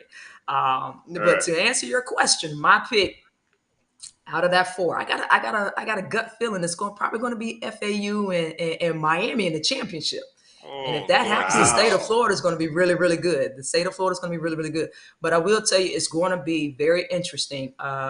Who is that? I think FAU. They have San Diego State. They have some bigs that are going to be it's going to be very interesting. They love the block shots. I don't think FAU really has the bodies to really go against them, but they have guard play, and so does San Diego State. Both of them are grinders. They dive on the floor. They will push you over. Both of them can shoot. They have no fear because guess what? Didn't nobody expect for them to be here except for those teams. And if you watch after they finished playing when they beat those teams, they didn't celebrate like that was their championship game. They didn't right, get on the table and take off their shirt and just whoop around and everything. No, right. they have a goal in mind to win the championship. So you could watch their demeanor. They had something else going on. I was excited, and now let's go. So that was for the men. I can't tell you who's gonna win because it's gonna be. If people are betting me, I won't put no money on it. I don't have time to be losing no money on no games right now. I know some people's stomachs are probably sick to their stomach, and the money that they have lost. Now, when it comes to the women, that's gonna be interesting. And everybody's always talking about Iowa and South Carolina. Miss Clark, I haven't seen anybody get up in her and play that aggressive defense like South Carolina has. So she may get a little rattled with that if they stay in here. As most people say, you stay in their draws, you stay up in them, you give them no room for a quick shot. She may not be able to get it off. She could be Steph Curryette all she wants to. But if somebody is in her personal space, she may not like it and she'll get her passes off. The big girls that they have, um, it may be South Carolina in that game. I don't think it's going to be a blowout. It may be like an 8 to 10 point favorite for South Carolina. I think South Carolina may go back to back. But it's going to be interesting. And if I was anybody, I won't be putting no money on nobody. That's for sure. Y'all don't have to worry about that. Y'all not gonna see it. Y'all not gonna see me coming asking you for y'all for a loan because no.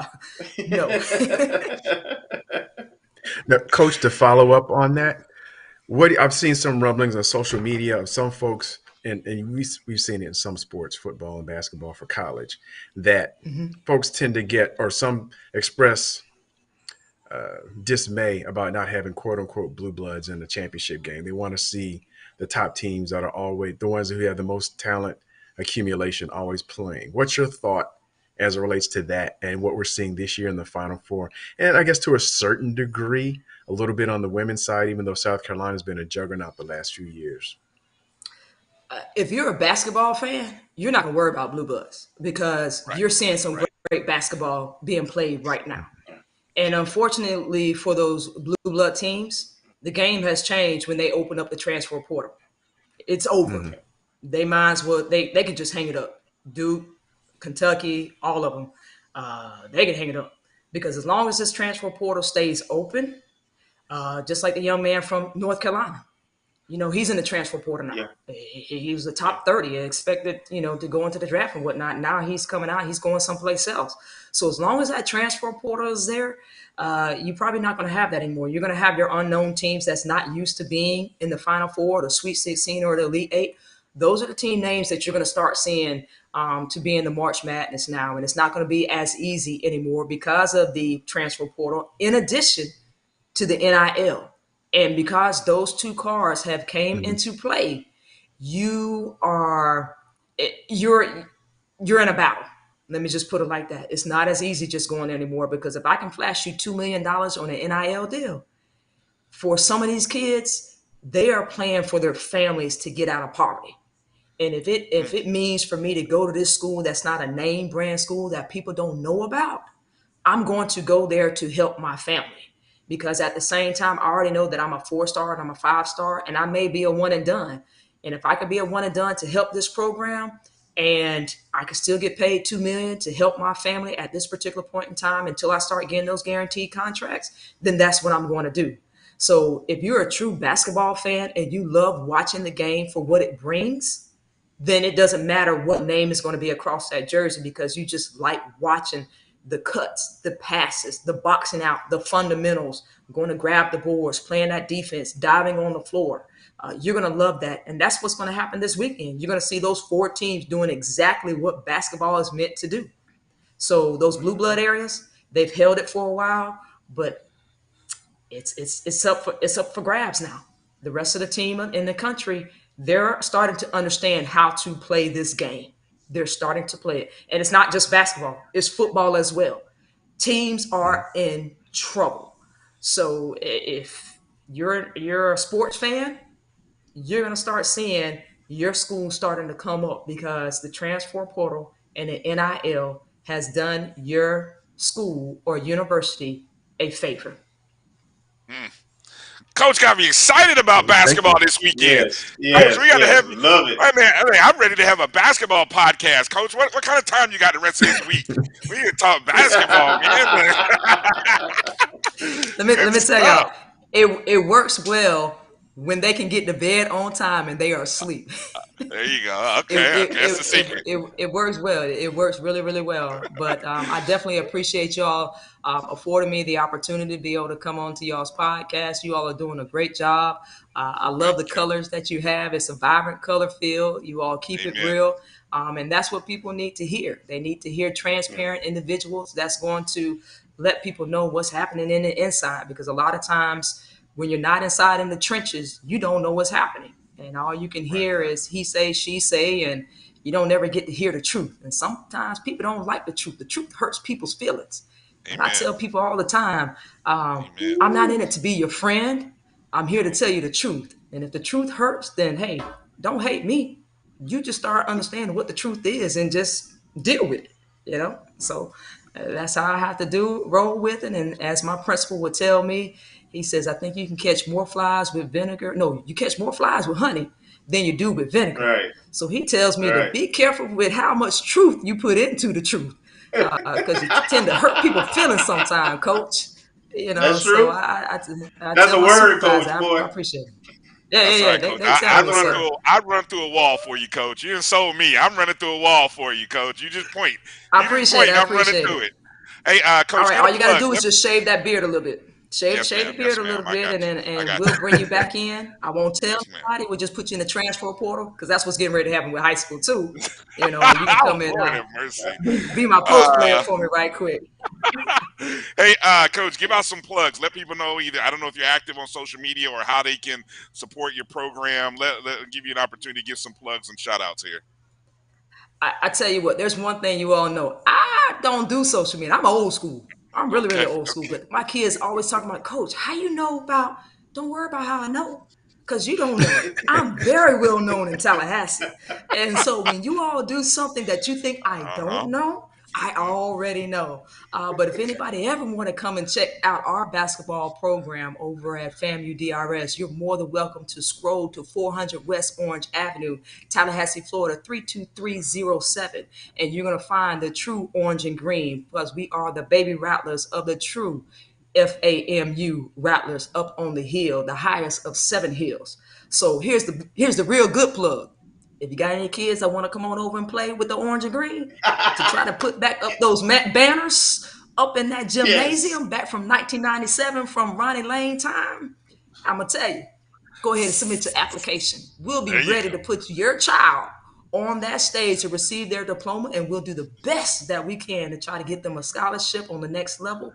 But they can learn something over there because they will have collegiate and professional experienced coaches working Amen. with your child. So when your child comes in as a boy, they will leave as a man, a Amen. respectable young man. Hey, look, Awesome, Coach. Amen. FAMU DRS has turned out a lot of great men. So yes, and great ball players too. So, Coach, you Oh continue yes. in the legacy. Man, it's Kelvin. Good get, man. I'm glad we had Coach on, man. I'm glad you brought her on, Coach. You can come back on anytime, Coach. You want to talk basketball, talk the program, whatever you want to talk about, Coach. Just call, send us a text, email, however you communicate. Since you're not on social, but you let us know, and you're more than welcome to come on. I definitely appreciate it. And as the season folks will say, y'all don't stay up too late now because y'all trying to burn up both ends of the candle. We So not. Our producer gonna kick us off soon, so we got to finish up here soon. Hey, thank you, Coach. You have a good night. God bless. Stay Thank healthy. you. All right. I appreciate it. Y'all have a blessed one as well. All right. All right. Thank you. Coach Dione Desir, FAMU DRS. Ooh, that was awesome, man. Calvin, man, I It didn't know was. FAMU. Look, y'all changed my opinion. FAMU DRS, y'all. You gonna change my opinions about DRS, boy. Y'all got some I'm coaches trying. over there. What I'm kind of trying opinion to you had with enlighten you, man. DRS? No, it's not that, they were giving me, I was giving them some mess about, we get into the conversation about Florida and talent. I can't, if Florida puts 2 teams in the national championship, as an Indiana guy, I'd hate to say this, but I'm just going to have to suck it up and give all praise to Florida for being a basketball state finally. It took 25 years since I've been down here, but it finally happened. And I wouldn't have seen it, but hell, it may very well happen this weekend. Wow, man, that was awesome. Look, Great hey, interview. I know before we bring on our CEO of Jericho Broadcast Networks and the Black College Sports Network, I want to talk. We want to just kind of go through a few notes regarding the 220 Club and the appearance of always when AD Sykes comes on, she always has info. But I gotta say this real quick because I got a text from this weekend again in Daytona Beach, FAMU versus Bethune-Cookman, a battle for first place in baseball. Friday night is going to be a big night because you've got, of course, Hunter Beats is going to take the mound. That's our number one. And then for Bethune, Nolan Santos is going to take the mound for Bethune. Santos is tied right now for 4th in Division I baseball in strikeouts. He's got 57 through 37 innings. So he is one of the top pitchers in Division I baseball, period. So we got Veets versus Santos. Hey, I gotta say this. I got a text from Coach Hernandez over at Bethune. He texted me. He's like, "Brian, you coming over, right?" I was like, "Coach, I'm supposed to be in Tallahassee this weekend." He was like, "Well, you got to try to get over here for Friday, because Friday night you got Veets versus Santos." So yeah, I want to put in some miles this weekend.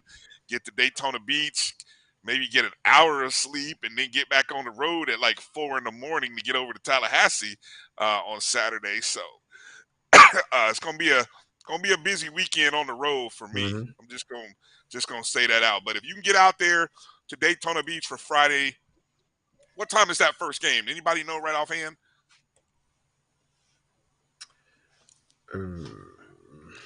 Let's see, but that's a 3-game series. I don't know if they're doing a doubleheader on Saturday. Hopefully not. Hopefully it's just one game Friday, one Saturday, 7 one Sunday. o'clock. Oh, under the lights. 7 p.m. Yeah, I may just have to rent a hotel out there or something. Jesus. But anyway, so it's a 7 p.m. game under the lights, Jackie Robinson Stadium. Hunter Veets on the mound for FAMU. Nolan Santos on the mound for Bethune. Can't get any better than that. Coach was telling me from Daytona, he said they got some scouts coming, so there'll be scouts in attendance. So it's going to be a well-attended game. Obviously, Major League Baseball starts up tomorrow, but there'll be some scouts in the house for that one. All right, real quick, some thoughts on let's go through, Marcus, some of the talking points real quick that we gathered from AD Sykes, her visit to the 220 Club this Wednesday. What do we got? Well, a lot of things. Some things I gleaned from her early appearance on the 220 Club. She really wants to put heat on Peak Sports, and I think I said, and I quote, she said, "Keep on their necks," in terms of what's going on with Peak Sports. And primarily that was directed to, she introduced her new external VP of External Affairs, right? Hagens, I believe is his name, correct? So he was introduced to the 220 Club. We had a chance to meet him and see him. But I think that's who she was saying that's who she was directing that to, correct? Yes, that he's now the direct liaison with Peak Sports, and that she wants him to hold them accountable for making sure that they develop and cultivate develop and cultivate sponsorships that are commensurate with the brand that FAMU has. And so she's going to hold him accountable for that, and making sure that he holds Peak accountable. And she also mentioned a couple of other items. Let me pull up my notes real quick. She did a walkthrough with him, I believe, through Bragg Stadium, and he was pointing out different areas where they could have signage and use advertising space. So she was very enthusiastic about the fresh set of eyes that he's bringing in terms of being able to maximize the real estate, quote unquote, if you will, for sponsorship signs. Let me see. She also, and I don't want to take them all, but just the other thing, looks like she's preparing to submit an application to the BOT, I think next week, for the next FAMU BOT meeting, in order to rename the softball field after Coach Wiggins. Yes, that's a big thing. That's about time. Are there any other buildings that aren't named after a FAMU legend? That's the last one, is it not, Kelvin? Athletic or there's otherwise? Some buildings. Yeah. I mean, in terms of athletic wise. Yeah. There's only 3 pure athletic facilities, and that would be the baseball and track, and then softball is quasi athletics at this point because it's part of rec center too. So and so all those are named. The practice fields are athletic only, and they are not named. So there's an opportunity there. Mm-hmm. Oh, okay. And I know we bantied about, and I want to prolong, but we bantied about like how they did over Florida State, like Doak Campbell, Bobby Dodd Field at Doak Campbell Stadium. And I know in the pit we've talked about various things. And I guess what she mentioned, I think you mentioned as well in the past, Kelvin, that in order to name a building after someone, you have to go through BOT or get approval from that regard. Yes, it has to be approved through the process, which includes going through our BOT. Yeah, she did mention that. Mm-hmm. I will say, what? Huh? Golf. Hold on. Before you go to golf, Marcus, one of the things Mm-hmm. that came up in that when she was talking about the Peak Management deal, obviously Peak Management is the company that was signed to oversee the marketing rights for FAMU athletics. That's who signed the deal with UEN, which owns or is League Pass Plus. So remember, before Grambling had a channel, FAMU had a channel. One of the things that you're probably going to start seeing on social media, if you haven't started seeing it, is conversations that, AD Sykes stated that, she is waiting for the lawsuit. She acknowledged the lawsuit that's out there between League Pass Plus or /UEN and the conference. Now, what's out there floating around on Twitter is that, FAMU doesn't have to wait. But, Kelvin, you had some thoughts I want you to share about it's probably a good reason why FAMU is waiting. Although there will be people saying that, oh, FAMU they shouldn't have to wait. Going out there and get that money, get that bag. Well, at this point, the fact that the contract was never fully executed between the university and UEN, and it went through Peak. It was problematic for the university because being a state entity, state procurement processes don't allow for another non-state entity to enter a direct obligation for a state entity, which is in our case is the university. So I think that was some of the issues with what happened, and then based upon that, they sued the university. So until all this legal stuff is cleared up, it would be in the best interest of everybody, frankly, to get all that cleared up and then see if anything can be negotiated afterwards. It's just the right way to do it. It's at this point. So it sounds like AD Sykes is open to reestablishing terms and agreements, or let me rephrase that: reestablishing a relationship with the entities. The question is, what hurdles will there be from her bosses? That we will see, because originally, her bosses had signed off on certain things, and then it came to be a problem later. So that's why I think, when I hear her say she's wanting to let that lawsuit play out, yes, FAMU may be in its rights to go and execute a contract with UEN, but you kind of want things to be in the clear. You don't want to have that hanging over. I mean, there's one school that's out there doing stuff with UEN, Grambling, and yes, their coach is on G5s and Bentley. You seen this video? You seen it? Have you first off, sidebar? Have you seen these videos with Hugh? Come on, man. What? Hey, hold on. I thought, but and Is it was it a funny. football? I made the mistake. Is it a football of saying, program or not? But look, I made the mistake of saying this ain't your daddy's Eddie, this ain't Eddie Robinson's Grambling, and my girl hit me up at Yard Talk HBC at Yard Talk HBCU.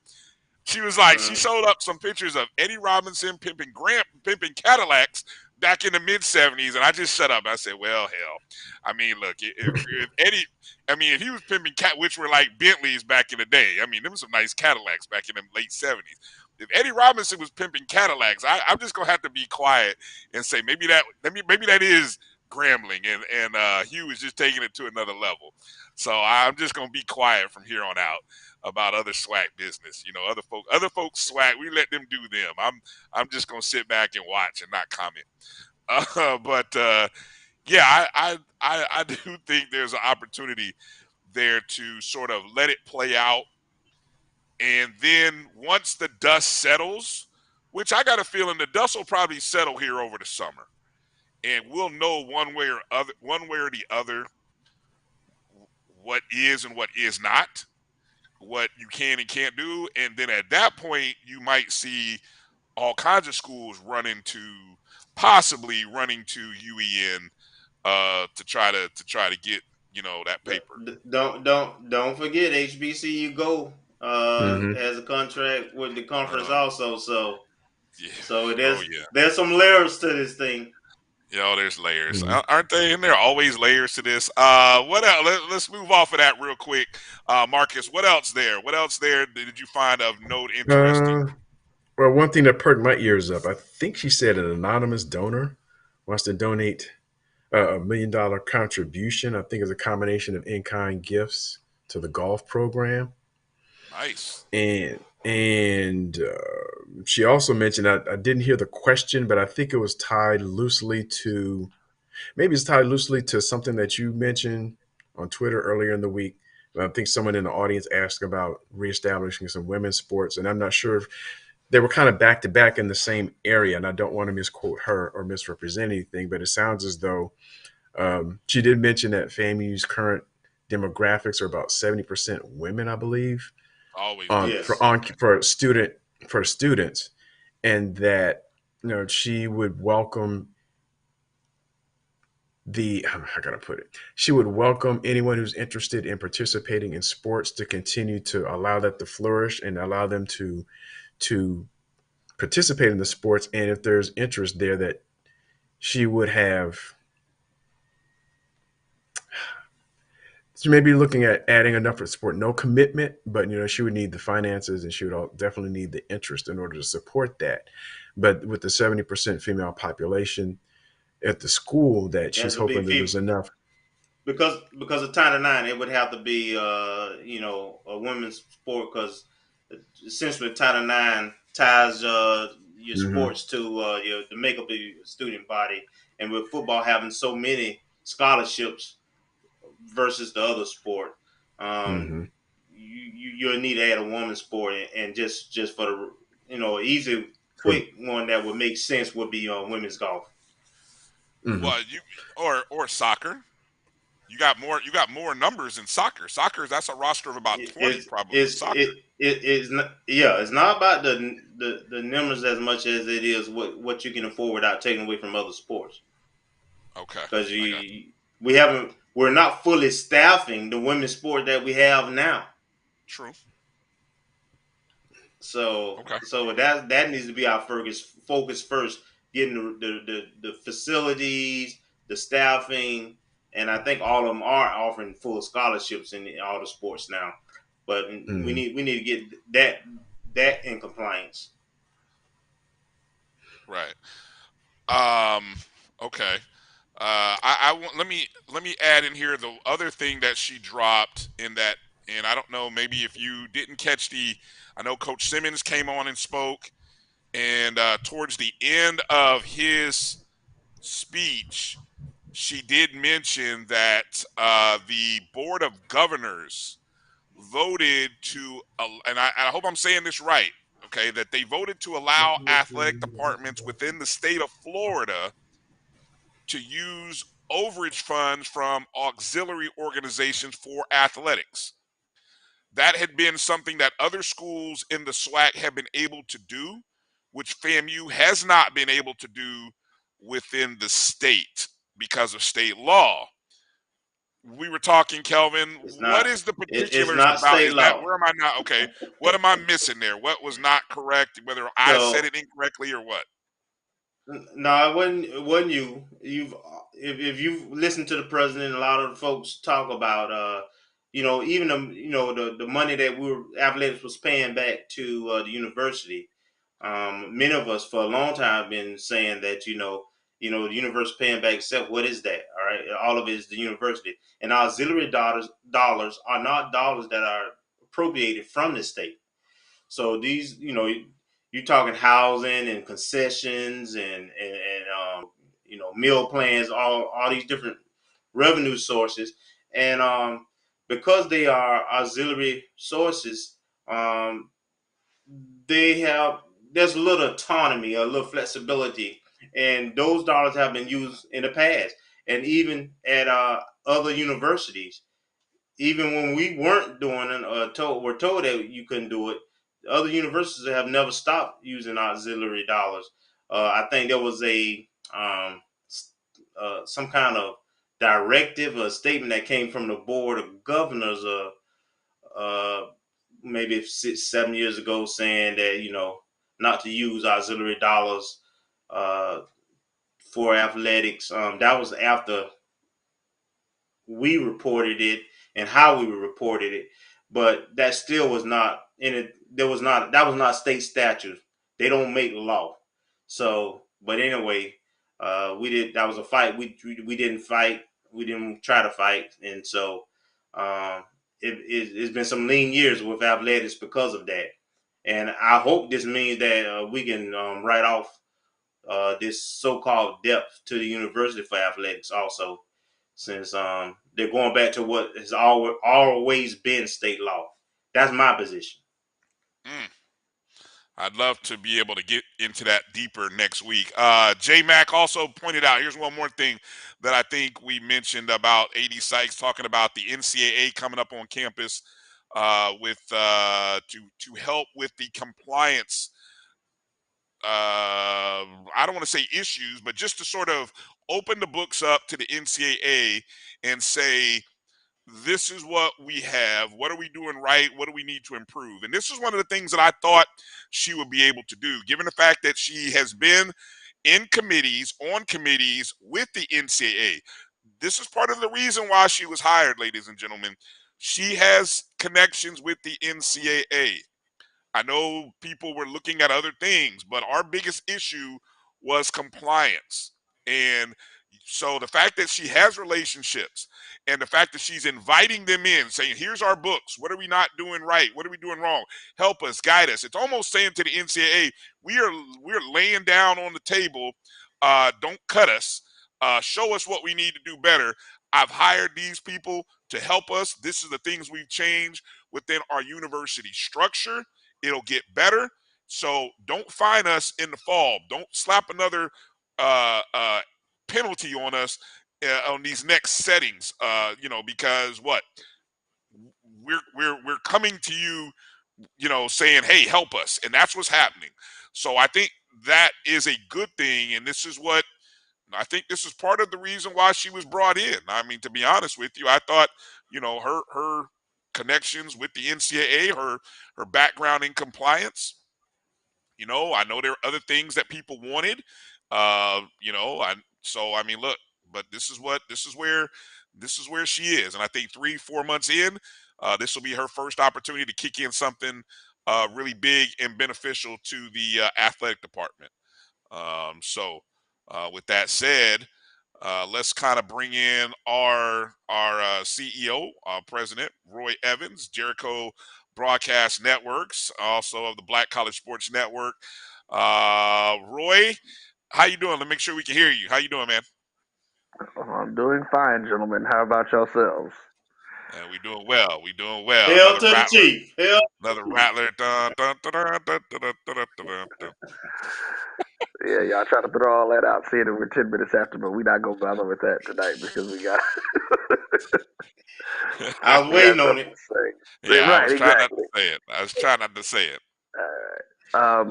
But I wanted to get on, folks. I was out last week. I had a prior commitment to see a friend I hadn't seen in over 25 years, and I didn't get a chance to participate in the in mentioning about our brother Kofi. And it was ironic that today, as I was looking over Facebook, I had a photo that came up, and this is a photo of me, Kofi, and Ron Wow. Mitchell back at Wow. the Atlanta Classic when we were doing the BCS at Game Time show. I want to say this was 2006 or 2007 that we did this picture. Oh, it's clean. Seeing this picture kind of put me in my feelings today. And I wanted to, like I said, give something. I'm not going to be long with it either, but I want to talk about the thing that I think the biggest impact that Kofi has had on me. I met Kofi while I was at FAMU because his dad was my advisor while I was a student there, and so I ended up getting the chance to meet him. But the biggest thing that Kofi did me, and we actually got really close after this picture. He was always involved in what we were trying to do here at the Black College Sports Network. And Kofi is the person that got me telling my brothers I love you. Because every time me and Kofi got on the phone, Kofi like, I love you, Roy. He's like, I love you, bro. I love you, man. Yeah. And and it became habit with him. And we we did that. And as he and I were having a conversation one day, he would call me up and talk to me when he could tell. He could see something in the post and be like, okay, let me call Roy and pray for him. Let me call him and let me help stand him up a little bit because I know he's going through a few things. But he was that was Kofi, man, and I'm gonna miss him terribly. And but I know he is in the place where he wants to be, and we all expect him to be right now with his God and his Lord and Savior. So we're that. Um, I'm gonna let you guys give your closing thing because I actually have a little video clip of that day as well that I wanna go ahead and run off before we get out of here.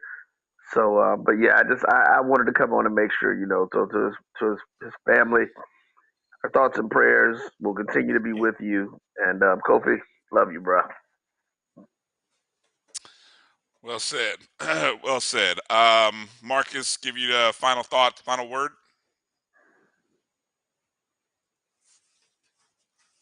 Oh, I got you on mute. You're on mute, Marcus. You're on mute, Marcus. I'm not even sure what to say after Roy, but just keep Kofi, his memory, his what he meant to you in the forefront of your mind. Continue to pray for Rattler Nation, and not only for his family, but just Rattler Nation in general. Just that we continue to uplift FAMU and that we always put our best foot forward and the most pure intentions for FAMU. Kelvin. Yeah, I think Coach Desir brought a little bit of his spirit in some of her comments. She brought that spiritual side, but she kept it real, and even our other guests, same. And we're going to continue to try to bring you great content, great people. It's a lot of things that uh, don't get presented to the public, and so I really am passionate about what we do here, and we want to thank Roy and Brian again for the platform and for encouraging me because I would have never done something like this. All right, and I initially didn't plan to be here alone, to be honest with you, but I am more committed than ever, especially after my brother Kofi left us unexpectedly like that. I have to keep that legacy going, and I have to speak for those who ain't here to speak no more. So we love you. We appreciate you, Rally Nation, and we're going to continue to try to bring you the best content possible. Want to thank Nailah Clarington and Coach Desir over at FAMU DRS for coming on the show tonight. Continue to celebrate some amazing women in FAMU women. We had some on last week. We had some on this week. And even the week before. So, I mean, outstanding rattlers in some form of fashion. They've all have been. We're still fishing. We're still fishing for our head rattler in chief. And I know I know one day, I know Kofi Spirit will make it happen. Kofi Spirit is gonna make it happen. I'm gonna speak that into existence. Kofi Spirit's gonna make it happen where we He already have. spoke. He already spoke to her. He She already told me spoke to her. she. It's. I know she'll come in. It's gonna happen. And but all in seriousness, I'm for those of you, if you're able to get to the service on Saturday 11 a.m. in Tallahassee, please try to be there. It will be on video. It will be streamed. So don't don't. I don't think anybody would want you to put yourself out if you can't make it, because you can watch it. You can watch it online, and that's a beautiful thing. So if for some reason you can't make it, you'll be able to watch it online, and just keep the family, Keisha, Lourdes, Majesty, his mom, Kofi's mom, and just the entire family. Keep them all in your thoughts and prayers this weekend. It'll be a heavy weekend for all people. Anyone who loved Kofi, knew Kofi, inspired by Kofi. This isn't the end. Remember, we have to continue to push forward the vision and the inspiration that he gave us. And so that's what we're doing here at the ONG. So with that said, I will say thank you to everybody on Facebook and Twitter, Instagram. Follow at ONG Strike Zone. Get the thumbs up wherever you're watching. Share the show with a friend, even if it's after the fact. And go download the Jericho Broadcast Network's app on the Google Play and Apple App Store. And find the BCSN Pod Zone to watch this show or listen to it in podcast form everywhere that you listen to podcasts. So with that point, I know Roy said he had a special clip. So I will say good night, Rattlers. Be safe. And make sure to strike, and strike again. Peace out. Love you, Kofi.